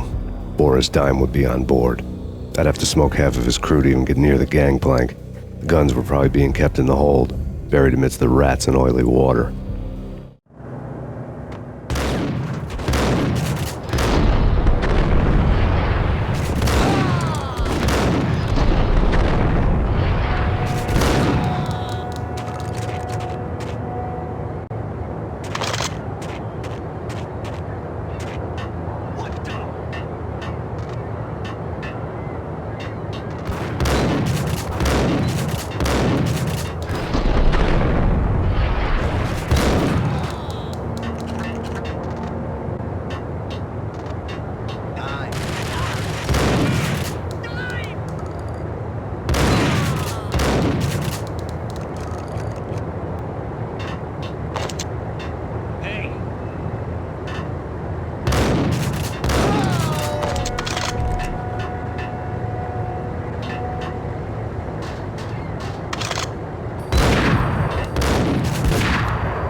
Dime!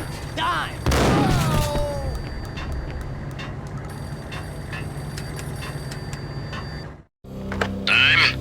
Angelo Puccinello here. Angie, tell me, how much did Dime cost you? I bet it was more than his name. Max Payne. Right the first time. You're dead, punk. You sure you're not confusing me with Boris here? But you are right, of course. Pretty soon we should get together and have a talk. You son of a... Pissing Punchinello off was a dangerous game, but when people get mad, they make mistakes. I should know. That's where I wanted Punchinello, mad enough to trip over his own feet, preferably into a grave.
Anybody who says different is calling me a liar. Vladimir here. Collect all the guns and ammo you want. Meet me on the bridge afterwards.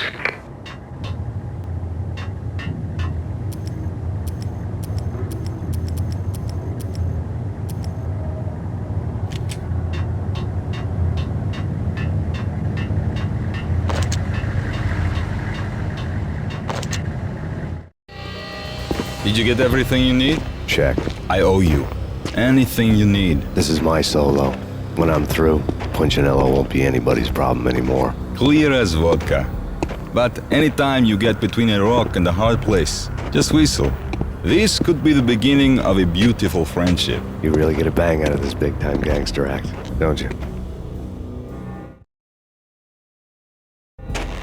Even with all this firepower, I figured I couldn't get to Punchinello at his manor.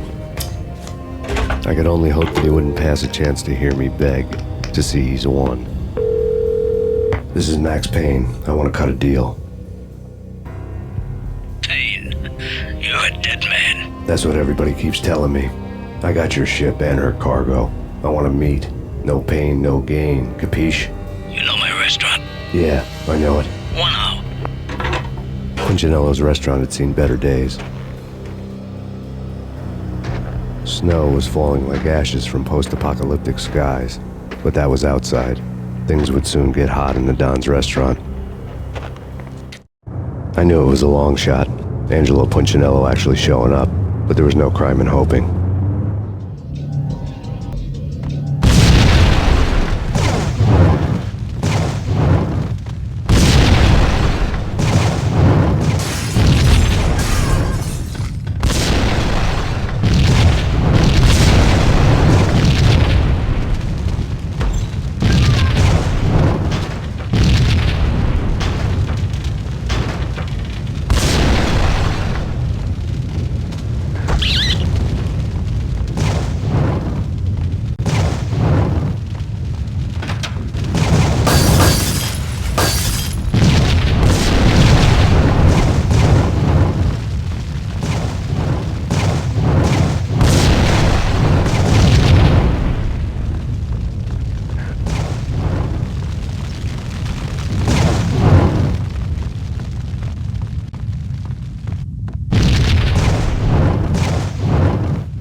Punchinello was burning to get me.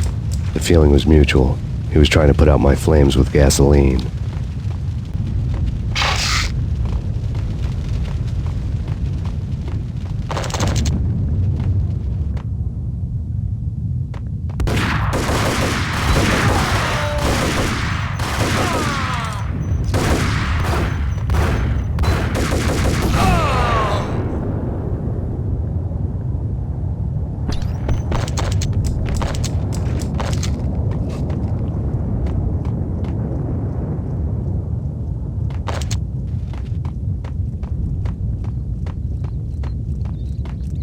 The mobsters have been guarding a real treasure, the way out of this disco inferno.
Vlad had seen my smoke signals. The Mercedes was revving to go, almost drowning out the banshee wail of the sirens. You coming? We'll drop you off at the Punchinello Manor. Sounds good to me. When this is over, look me up. I could use a professional like you. I'll keep that in mind.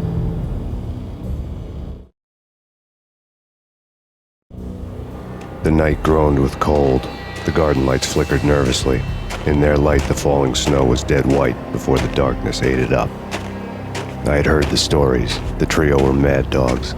They'd have hung the heads of their enemies over the manor gates if the capo had only let them. Punchinello wanted Payne. He'd see the pain. The trick in my situation was that there was no trick, no matter what the movies tell you. No rules, no secret mantra, no roadmap. It wasn't about how smart or how good you were. It was chaos and luck, and anyone who thought different was a fool. All you could do was to hang on madly, as long and as hard as you could. Someone had graciously left the back door open for me and killed the guards. My money was on Mona. I knew the trio would be standing between me and Punchinello. I had read their rap sheets, thick as phone books. No one would be walking out of here alive. The numbing cold of the broken night had followed me in.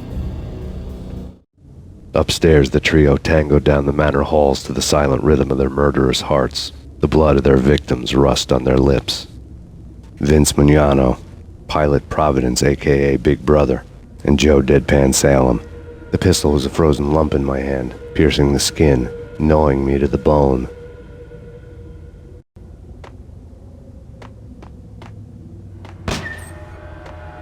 In death, the thug had been promoted to messenger. Someone hadn't enjoyed the Don's hospitality. Someone with a flair for the dramatic. Someone who had let herself out of a locked cell and past a couple of armed guards. My thoughts were on Mona again. I could only hope she was a good enough gambler to walk away while she was still winning, before she'd run into the trio.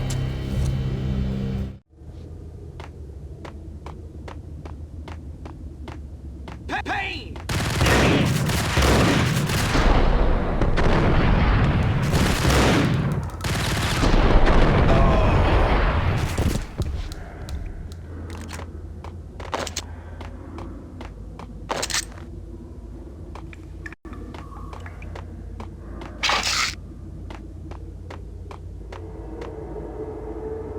There he is!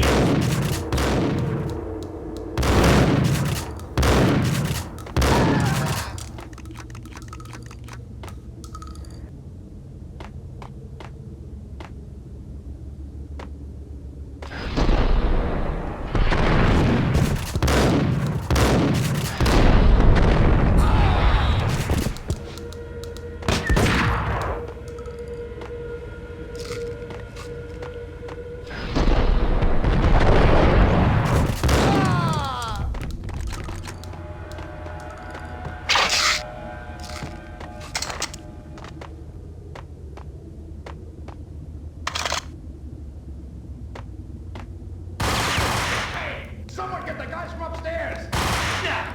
No one's going anyplace. Too late for that. He walks in, we waste him. Benny and Joe and Pilot won't get the credit for this kill. Hold it!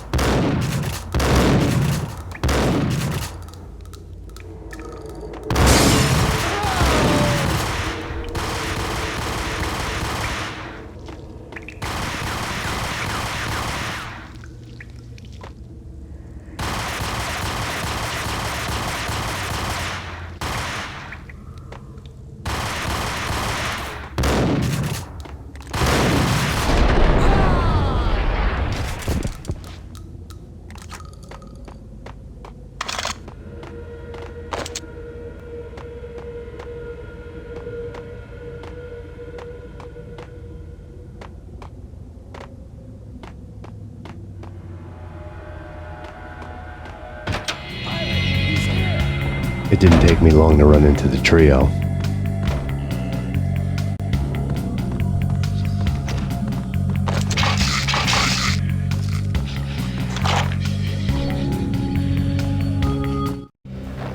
The word on Lisa Punchinello was that she was a bit of a witch. The tarot cards on the kitchen table fit the picture.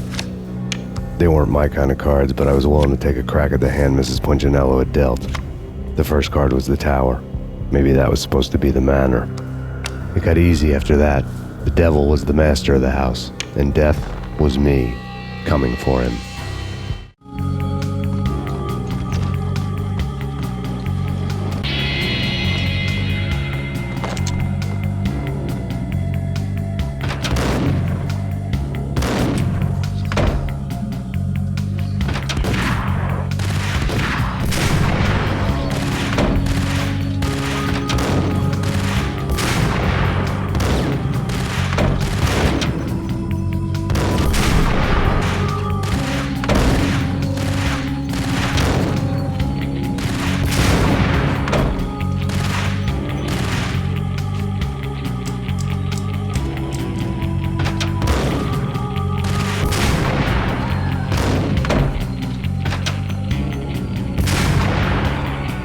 One down, 2 to go.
was too late for her.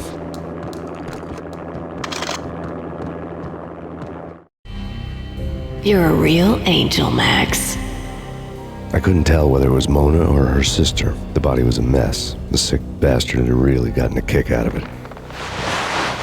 Seeing her lying there got me thinking about another woman's body on another bed. Got me thinking about a fallen cradle.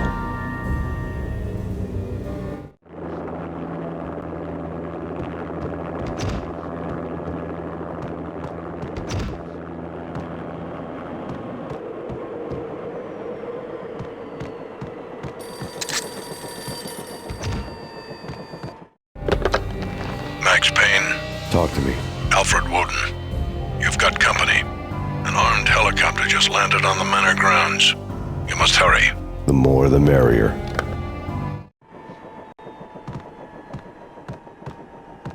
End of the road, Payne. Vince Mugnano.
Punchinello's trio was done for.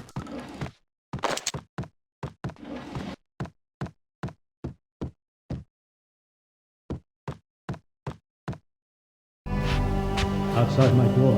Hurry. He's coming for me. You gotta hurry. Please. I could hear Punchinello on the phone begging for help. He should have been saying his goodbyes.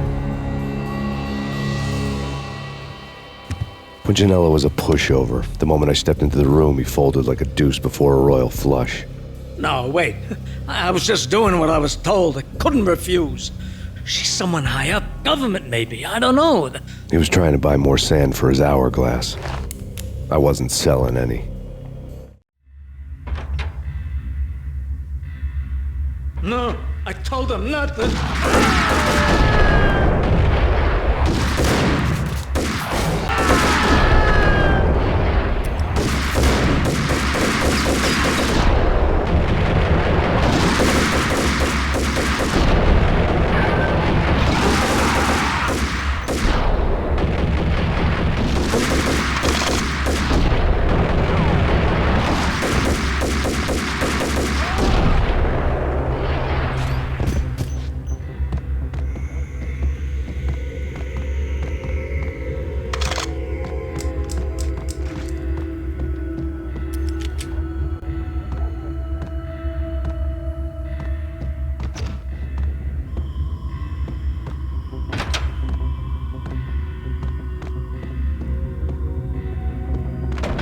Drop it. Don't move. Game over, Max Payne. I could tell when I was outgunned. It was time to take another beating. The mystery witch was a real barracuda. Trouble on dagger heels, a smoking assault rifle in her hand, and an army of killer suits behind her. How sweet. I get to kill two birds with one stone. Sooner or later, it was going to catch up with you. Mr. Payne, it's time to show you the benefits of my brew. Be a good boy now. You'd find that Lady Luck was really a hooker. You were fresh out of cash.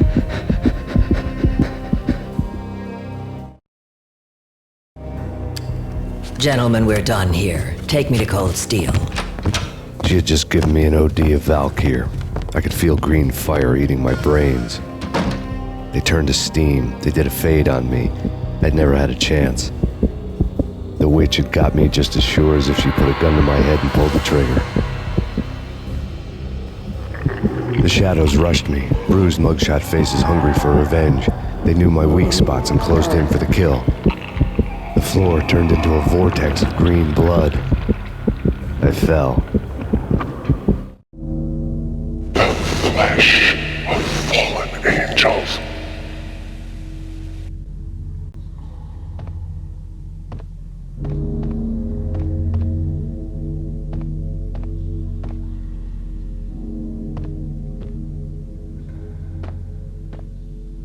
Who's there? Max? Max, is that you?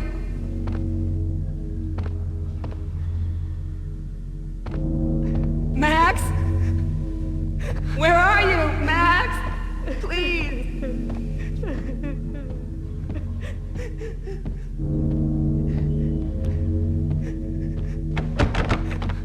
No, please, Max, no. I'm sorry. Please don't, Max, no. Please.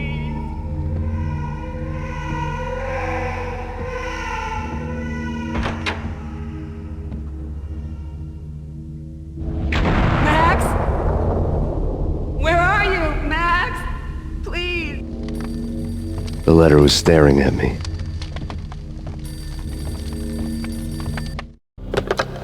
Bartender is shiny stuff, and dreams are made of stooped necromancers. He sings like a banana wrist, having strayed too close to the constellations on their shaved skulls. There was a bad line in a prank call. Someone spouting insane babble. I couldn't make sense of it. But I had an overwhelming sense of deja vu, and the caller's voice sounded oddly familiar.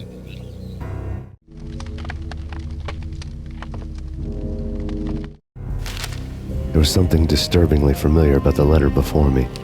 The handwriting was all pretty curves. You're in a graphic novel.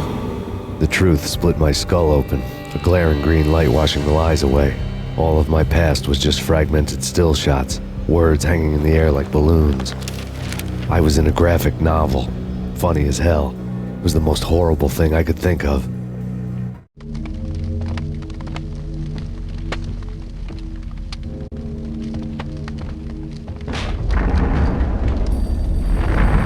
The weird piece of paper looked dangerous. There was something disturbingly familiar about the letter before me.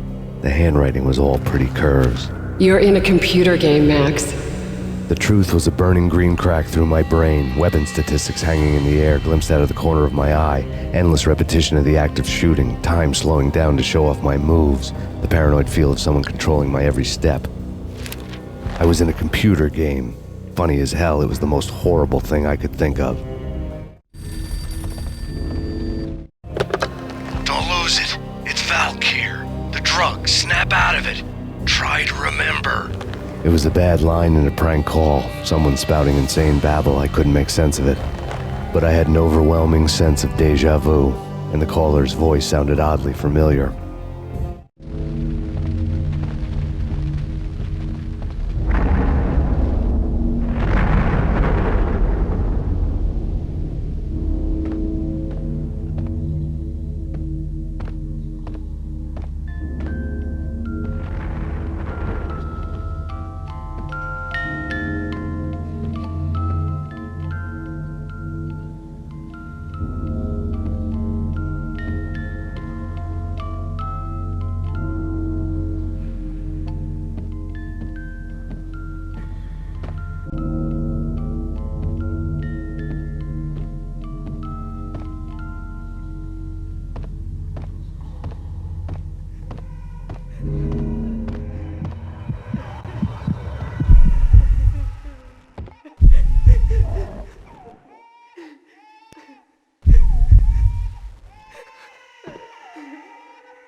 Max, something happened at the office today.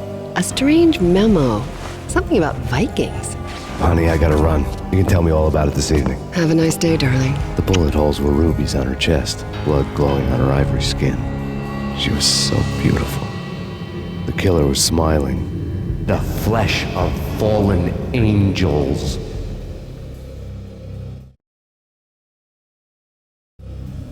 Slowly, the green nightmare faded, leaving dark stains on my soul that would never come off. I felt like flatlining. I was all shook up.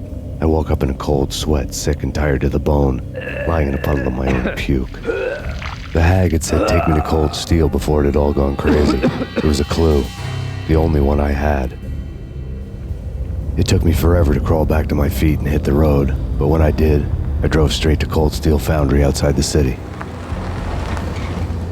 There was a whole lot of action around the place for a freezing winter night. Trucks coming and going, men running. I had the drop on the mystery witch. She thought I was dead.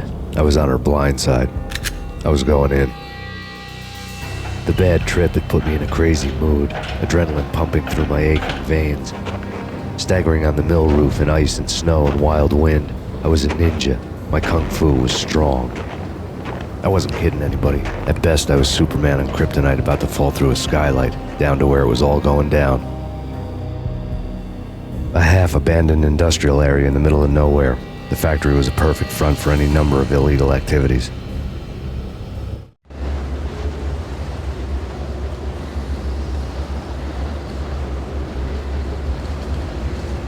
In the belly of the plant, molten metal boiled and bubbled like a witch's brew.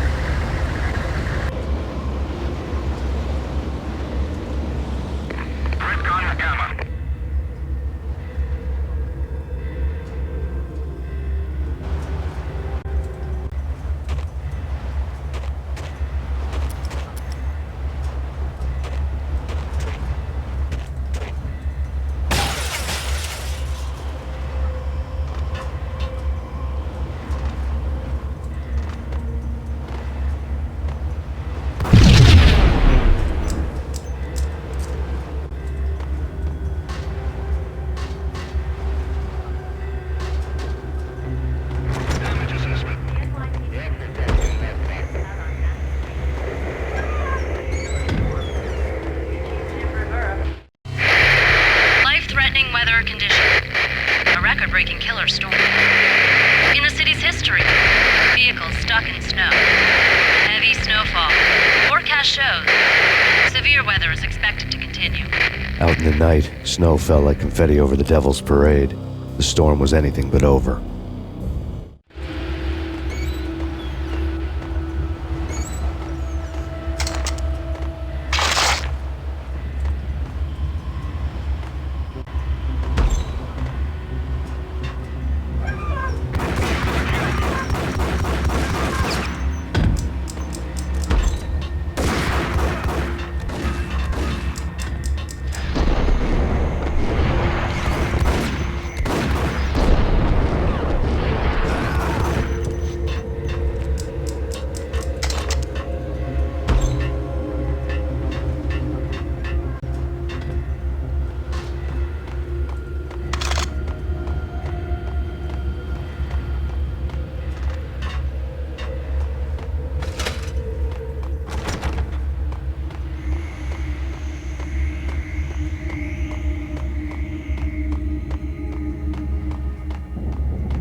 believe it. I bet they sleep with their rifles.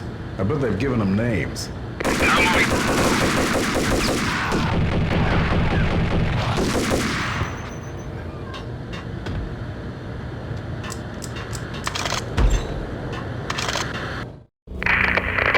Perimeter breached.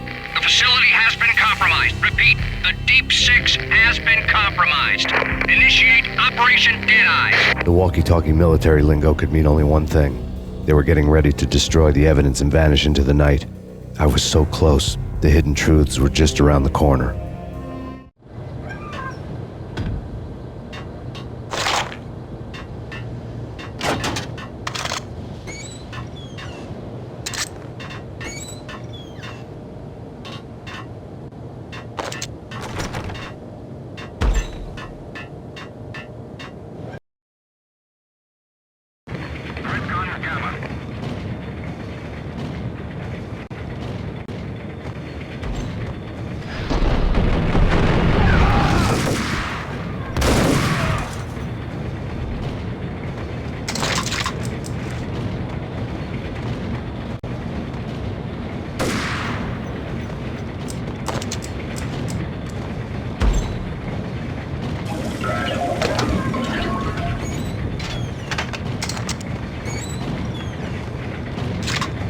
The folder on the table told a grim tale.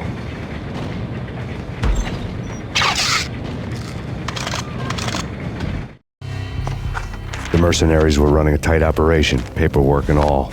Merchandise missing again. A chemist had tried to smuggle it out for his own private party. Locked him up in cell B7 in D6's old test facility to wait for proper processing. I was close enough to hear the secrets, just beyond the next doorway.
monitor showed me the way.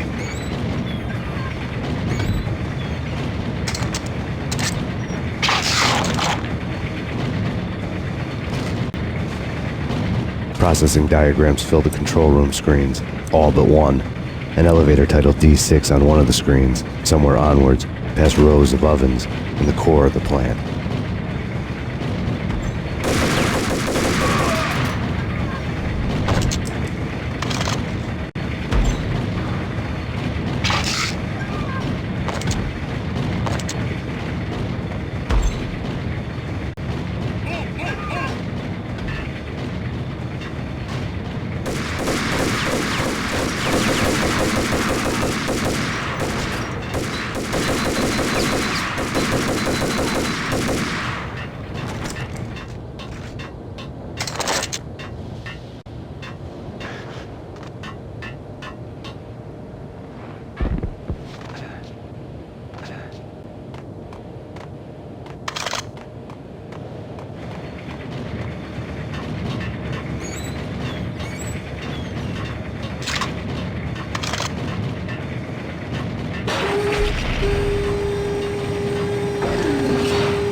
I had taken on the role of the mythic detective, Bogart as Marlowe, or as Sam Spade going after the Maltese Falcon to unravel all the mysteries. Following a path of clues to that final revelation, even if it would take me down to the cold, cavernous depths of a grave. You can't do this! My men are still inside! Do you have any idea why this is called Operation Deadeyes?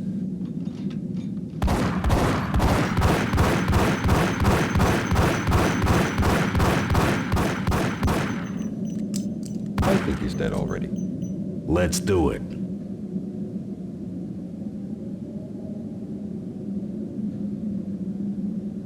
Attention all personnel. The self-destruction sequence has been initiated. Evacuate the complex immediately. We've got company. Repeat. The self-destruction sequence has been initiated. Proceed to the nearest exit.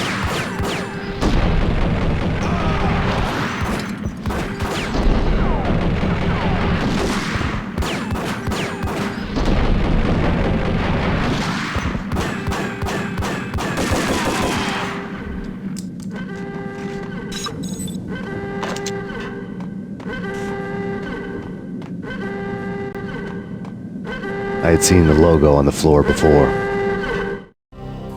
There was an old army bunker under the steel mill. I knew the military plaque on the floor. I had seen 1,000 variations of the insignia on crumbling brick walls everywhere in the city. The sword replaced by a syringe.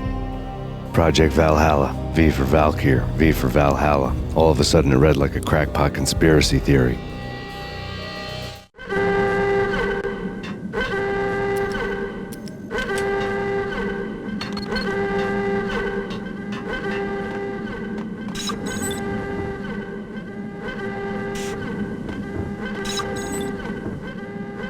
Abort! The self-destruction sequence has been initiated! Get the hell out of here! The place is gonna blow! Attention all personnel. The self-destruction sequence has been initiated. Proceed to the nearest exit immediately.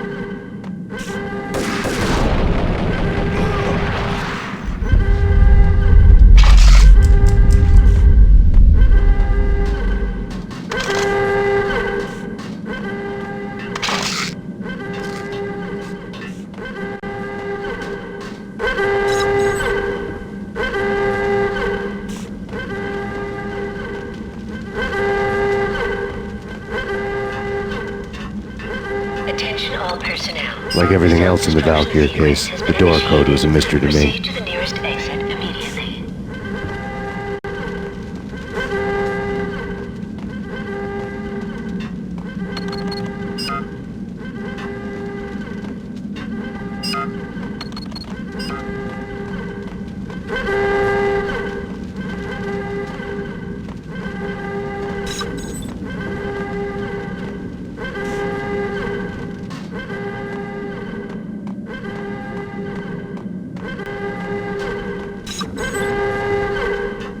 The chemist had been using the workstation when he died. The half-life of the lab rat had ended online, his password blinking on the screen. 665, the neighbor of the beast. Decontamination in progress. Decontamination completed. Attention all personnel. The self-destruction sequence has been initiated. Proceed to the nearest exit immediately.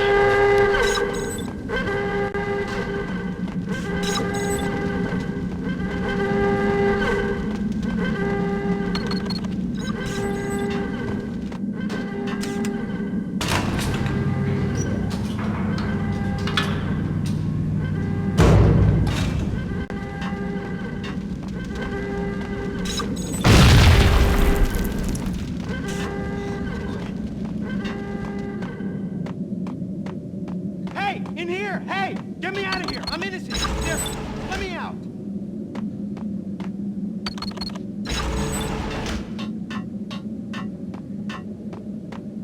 Hey, in here! Hey! Get me out of here! I'm innocent! There...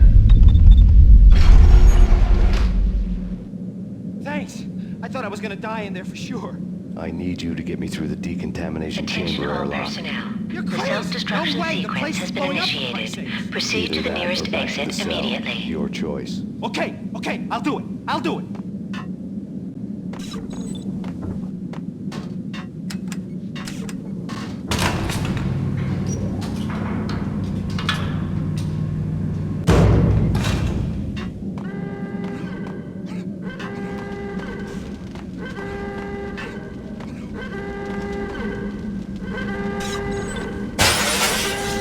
We're dead!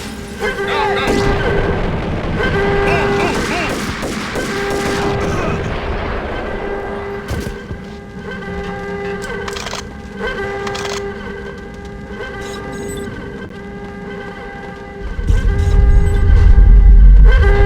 Get in!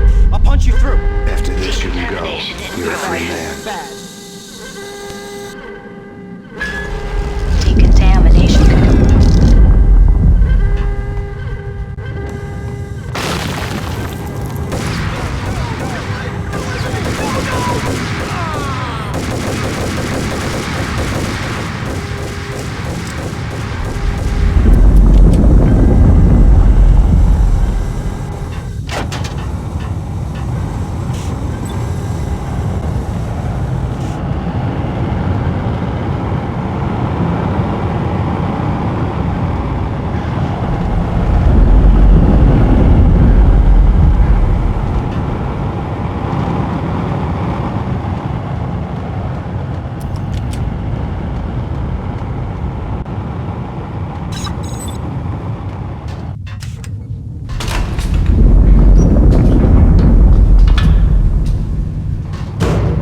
I was caught in the middle of the deadly web that was the Valkyr case.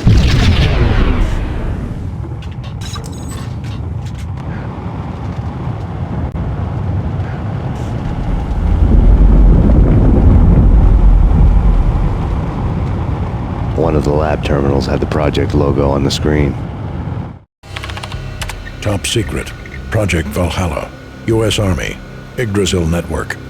Valhalla, the otherworldly place in Norse mythology where the bravest heroes spent their afterlife feasting and fighting forever, their wounds miraculously healed night after night. Valkyr, the maidens who chose the most courageous Viking warriors and carried them to Valhalla. 1991. The research objective is to create a chemical substance to enhance the stamina and morale of infantry troops. 1995. Results unsatisfactory. Project cancelled. Someone had decided to continue the sick experiment unauthorized. Project compromised. Data leak. Fix the damage by any means necessary. Security clearance red. Authorized by the project lead. Field test. Double the dosage for all the remaining test subjects. Observe and record the subject's behavior in an urban setting. The drop-off point was my old address in New Jersey. The file dated 3 years ago. Just when you thought you had reached the deepest depths of horror, it suddenly got worse. How to turn off that small voice inside your head that started to whisper that you should be glad that now, if not before, your revenge was justifiable on any conceivable moral scale. That small voice proved, beyond any doubt, that I was damned.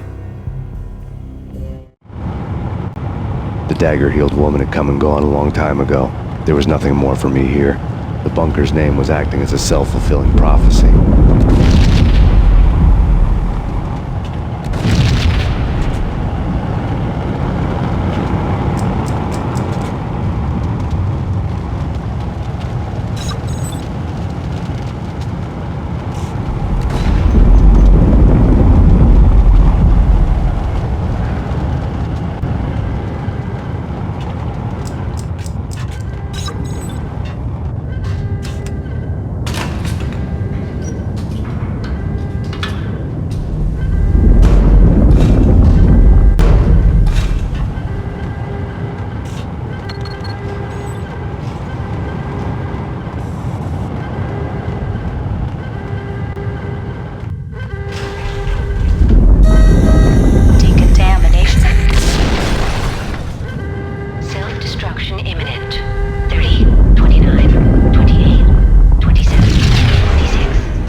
piece together a jigsaw, and the final picture is you finishing that same puzzle. A mad, green-eyed killer standing behind you. An urban legend come true. The Project Valhalla test subjects had been the mad junkies who had murdered my loved ones. The rest was simple body count math. It all pointed to her. Ms. Valkyr. The factory went up in a fiery inferno behind me. All my leads were dead, turned to smoke and dust. I had lost my way. I hadn't slept in a million years.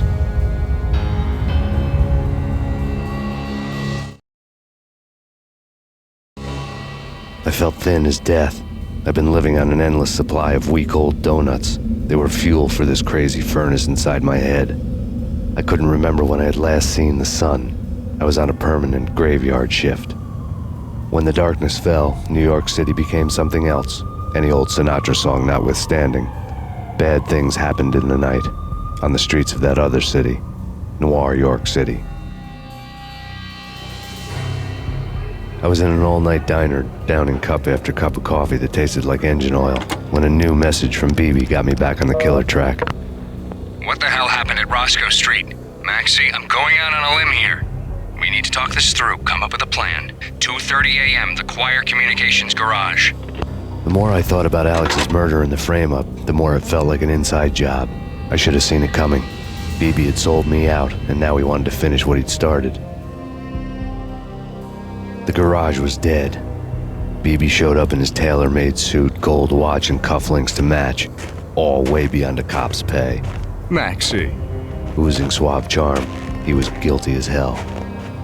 What the hell does BB stand for anyway? Backstabbing bastard? Come on, don't be like that. Have a cigar. I don't smoke.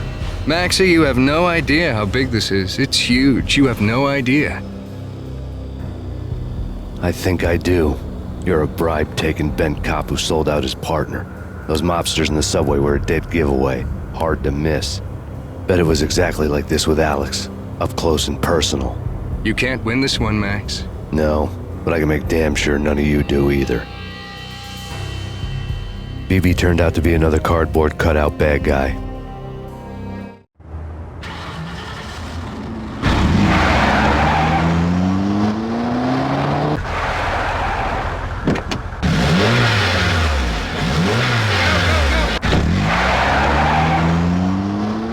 A bad cop on the take, a cowardly right-hand man fleeing from the scene, leaving his paid thugs to do his dirty work.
fire at the Punchinello Manor in Westchester. The manor is the home of Angelo Punchinello, the alleged head of the Punchinello crime family. The police are now saying, contrary to their earlier statements, that Max Payne is still alive and at large. He continues his vendetta against the Mafia, of which this last act of arson is attributed to. I had no recollection of setting any fires, but I did remember the flames.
refuse to see the inevitable, refuse to do the smart thing.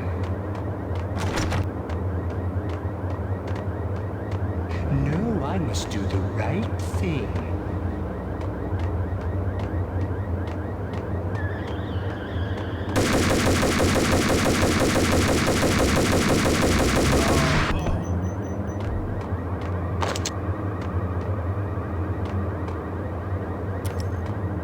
The payphone started to ring.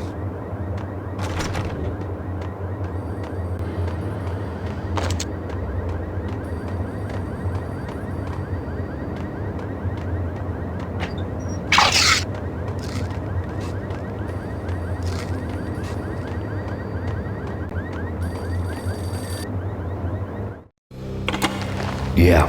Max Payne? Whatever does it for you. This is Alfred Woden. I can give you the name of your enemy. Come to the Asgard building presently. We are expecting you.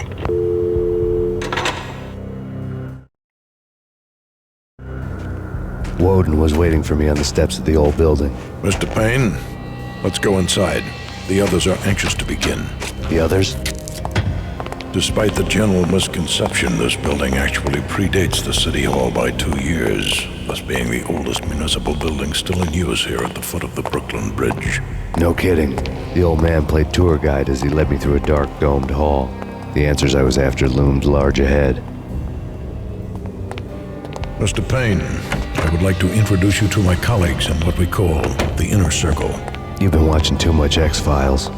You have seen the files on Project Valhalla. We can fill the gaps, provide you with the information missing from those files. We were all involved in the early stages of the project during the Gulf War.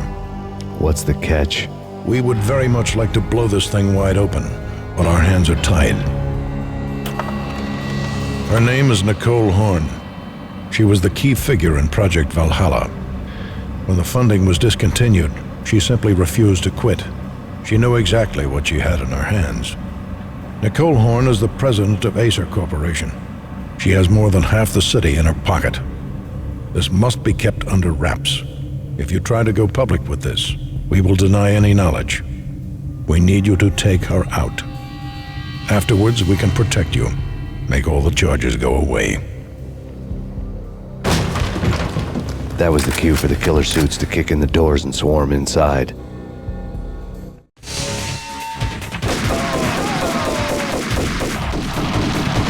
It was an impressive floor show, but I decided to leave early anyway. It was only a one-story fall. Lucky me.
One of the monitors showed what was left of the inner circle.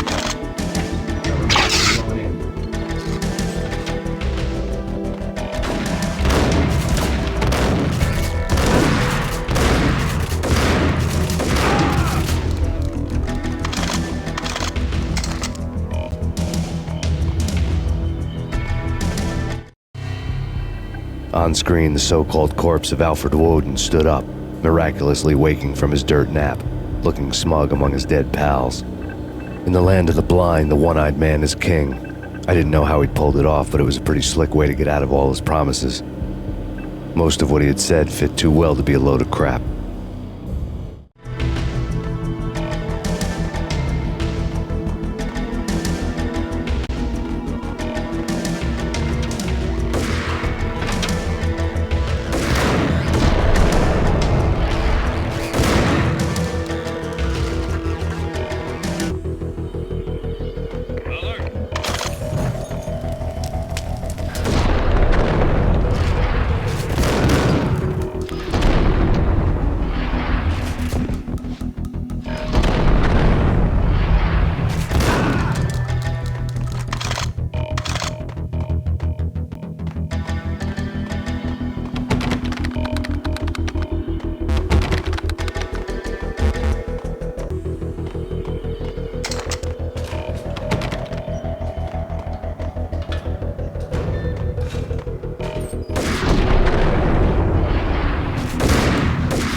Who's your answer to those saying that he's actually providing a service long overdue to the city? This crusade nonsense has gone too far. He's out of control. It must stop. He will be stopped. That was Deputy Chief Jim Rivera from the New York City Police Department.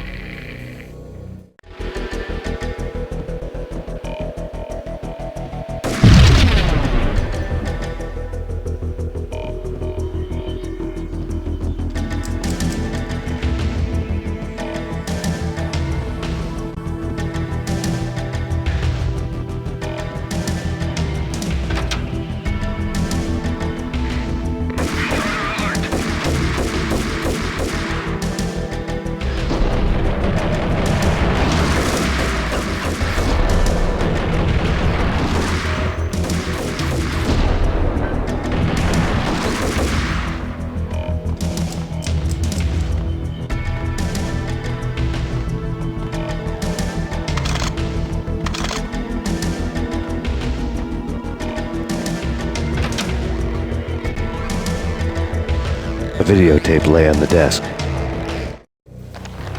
Nicole Horn had blackmailed the inner circle into silence. The tape came with a curt extortion note on a piece of expensive paper. I remembered Candy Dawn taping her clients in action on the side, selling the tapes to the highest bidder. I was sure that kinky sex was nowhere near Alfred Woden's worst sin. But I had a feeling that when this was over, any collateral would come in handy.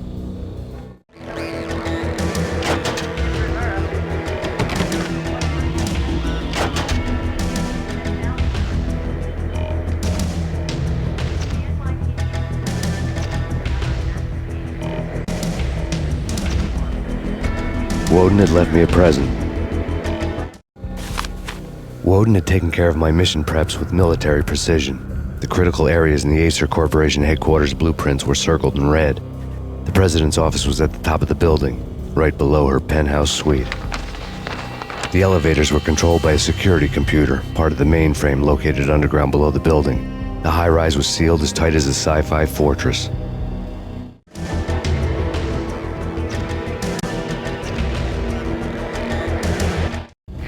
Nothing seems to stop Acer Corporation's phenomenal victory march.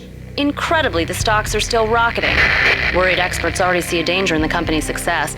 Some have gone as far as to say that Acer Corporation is about to become an even bigger monopoly than Microsoft ever was.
Kid, a hero's end, going out with guns blazing. Never heard of it. No? Okay. Hey, hold it. What the...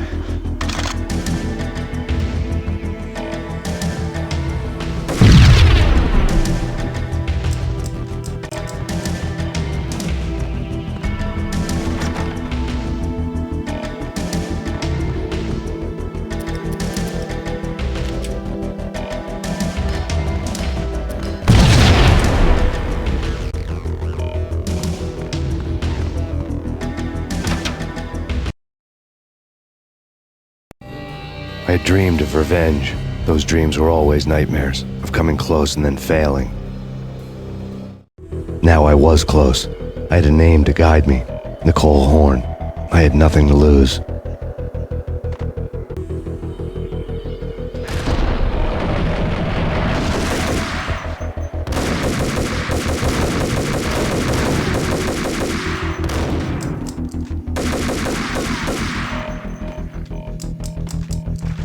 The Inner Circle had quite a track record.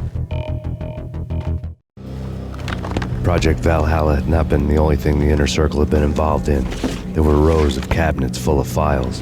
The Serpentine Secret Society went back a long way, always pulling strings from the shadows. I couldn't say I was sorry. Woden's move in some Byzantine power game had cut the Circle's membership roster to 1. The old man wanted me on cleanup duty. It was my mess, too.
CIA, FBI, you've seen one, I haven't.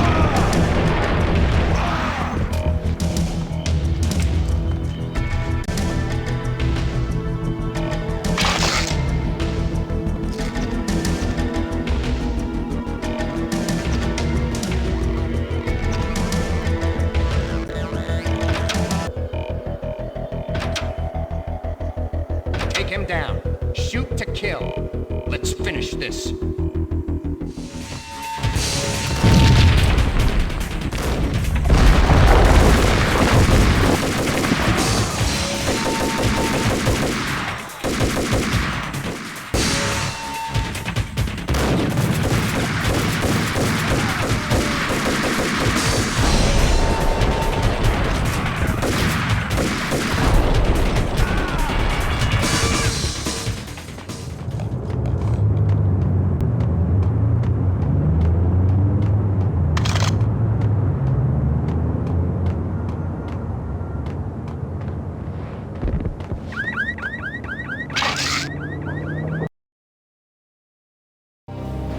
Mine wasn't the most original approach to the problem.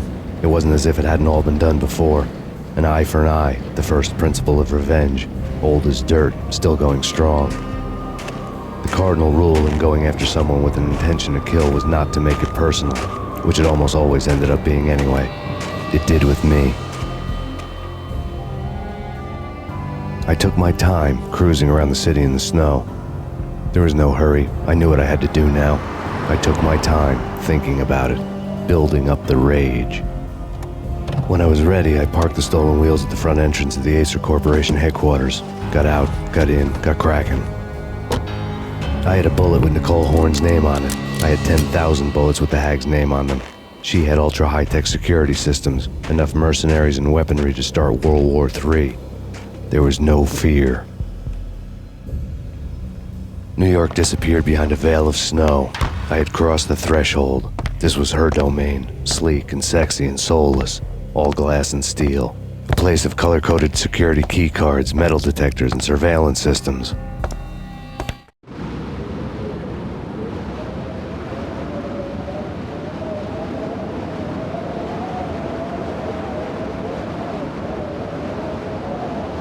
Colder than a walk-in fridge.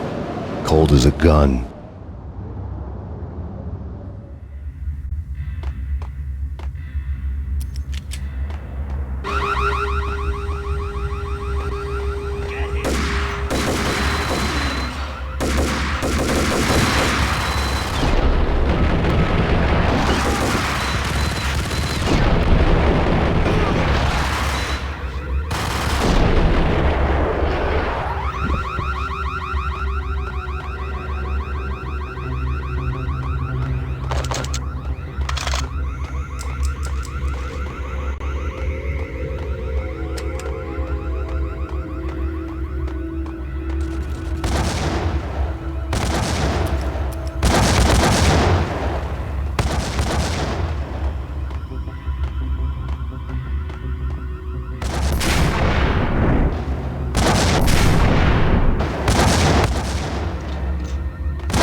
Mona.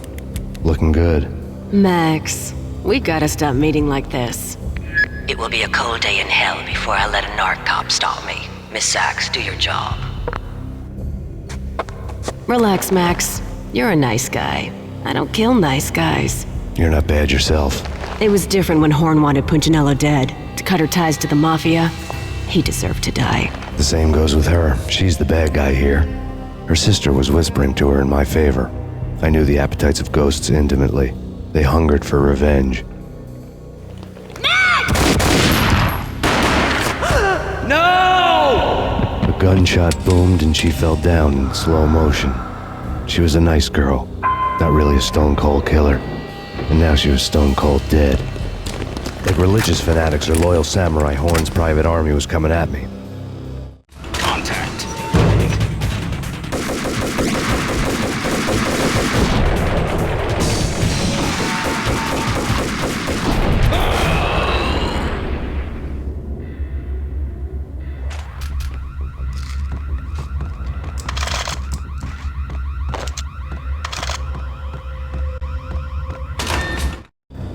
When the elevator came back down, Mona was gone. There was a lot of blood, but no body. Something clicked for the final time. My mind had never been so clear, as if somewhere high above the storm clouds were already gone, cold stars blazing from the black skies.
Movies, and I'm talking about the cool.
I had elevator access to the mainframe. From there, I'd be able to override the security locks and get to her office.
The unmarked chopper was Horn's pet guardian, inhuman and flawless. It was stalking me.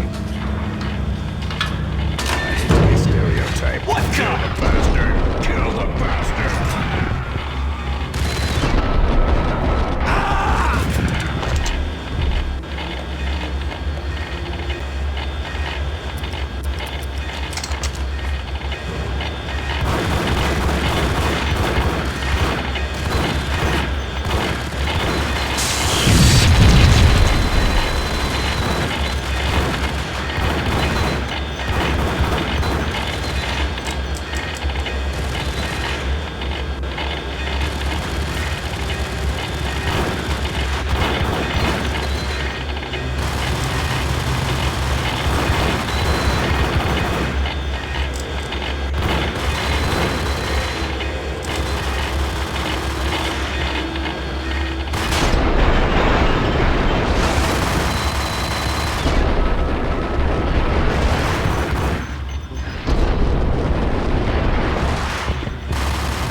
All Horn's locks were now offline. All bets were off. The elevator would take me all the way up.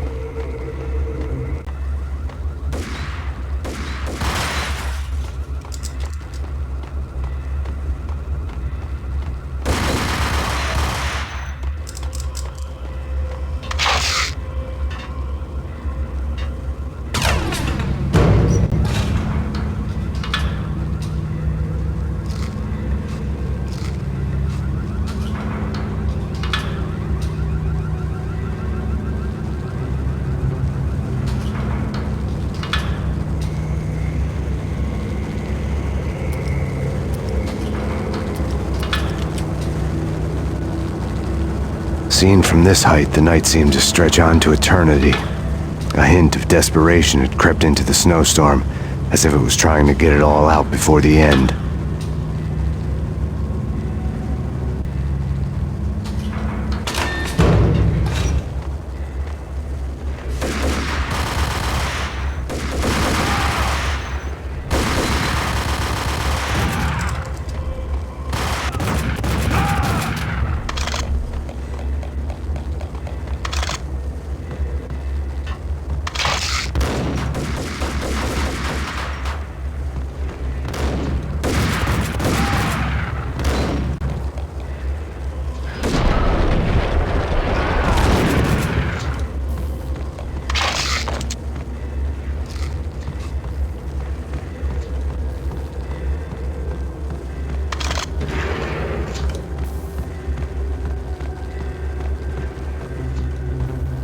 Horn's personal computer was on.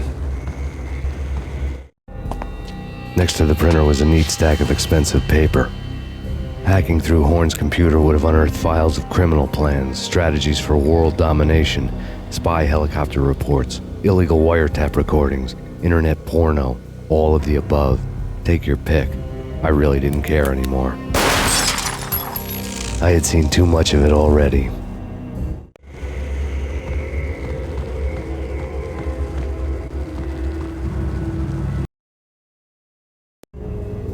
Valkyr had been meant to be a white-winged maiden that would lift you to a warrior's heaven, but it turned out to be a one-way demon ride to hell. The devil was in the drug. I knew. I had met him.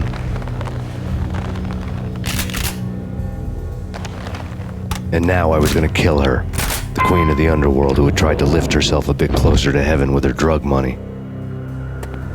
No begging, no bribes. She knew better. Honor among killers. We who were about to die, both of us knew how this would end, in pain and suffering. All this because your wife stuck her nose into things that were none of her business. The cops were coming to take me away. The sirens were like a bad conscience I couldn't shake. It's ridiculous you've made it this far. You won't be alive when they get here. Stop him!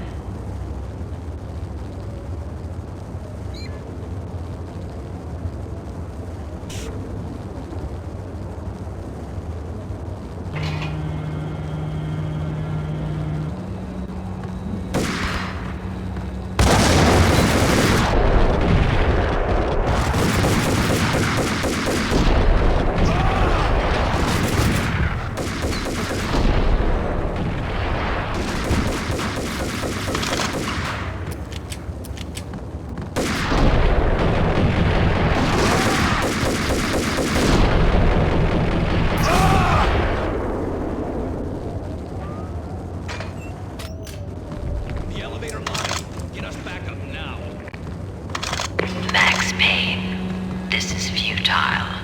A waste of time. The deaths of your wife and daughter were necessary. Inevitable. It is done. You cannot bring them back. Nothing you do will make it any better.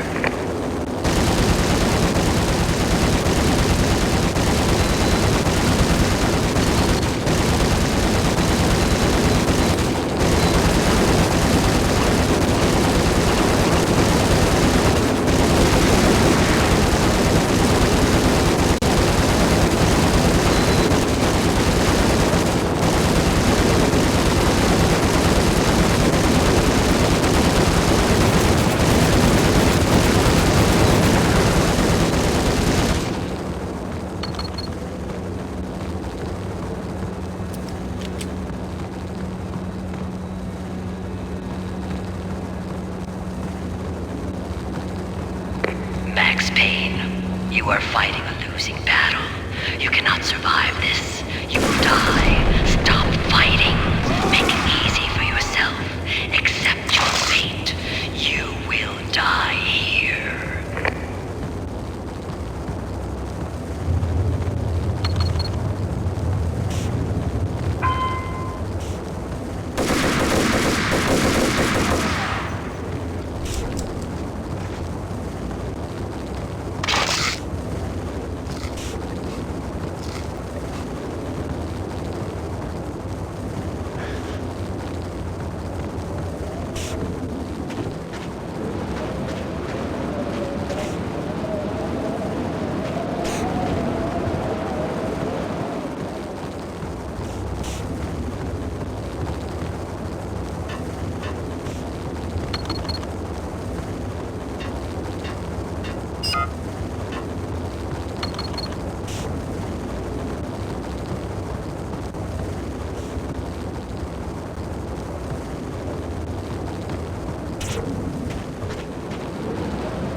You are up against an unbeatable force. You have already lost. You have lost. Only death will set you free from your pain. Accept it. Surrender. Give up.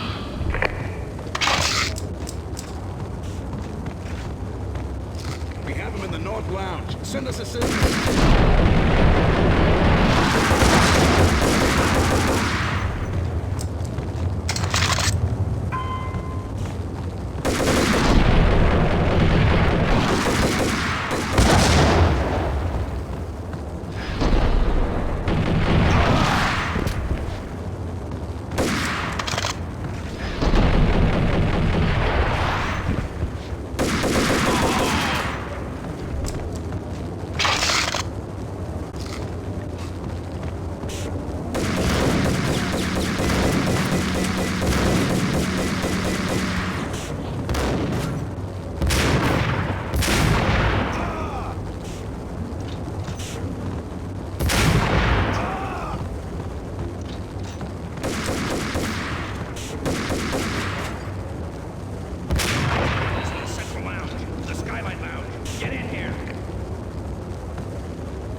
better trained, better equipped. You outnumber him at least 20 to 1. Your job.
She's on board. We're out of here as soon as the wind dies down. Don't like the look of that mast.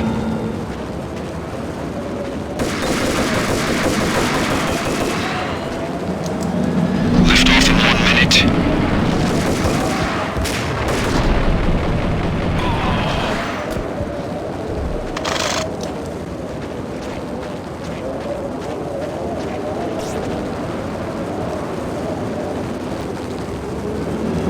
Lift off in 45 seconds.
They were all dead.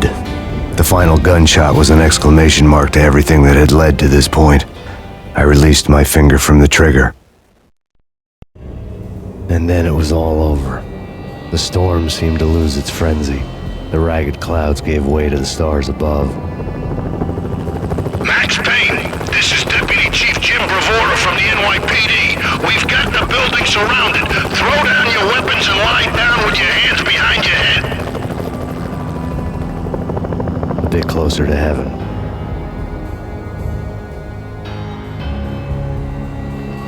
The cops' voices were distant and muted. Freeze! NYPD! Hold it right there! My ghosts released me from their haunting. Down below, New York City glittered like diamonds on black velvet. You gave us one hell of a ride. Take him down to Central Booking. You heard the man. Woden was there in the crowd, standing by the sidelines.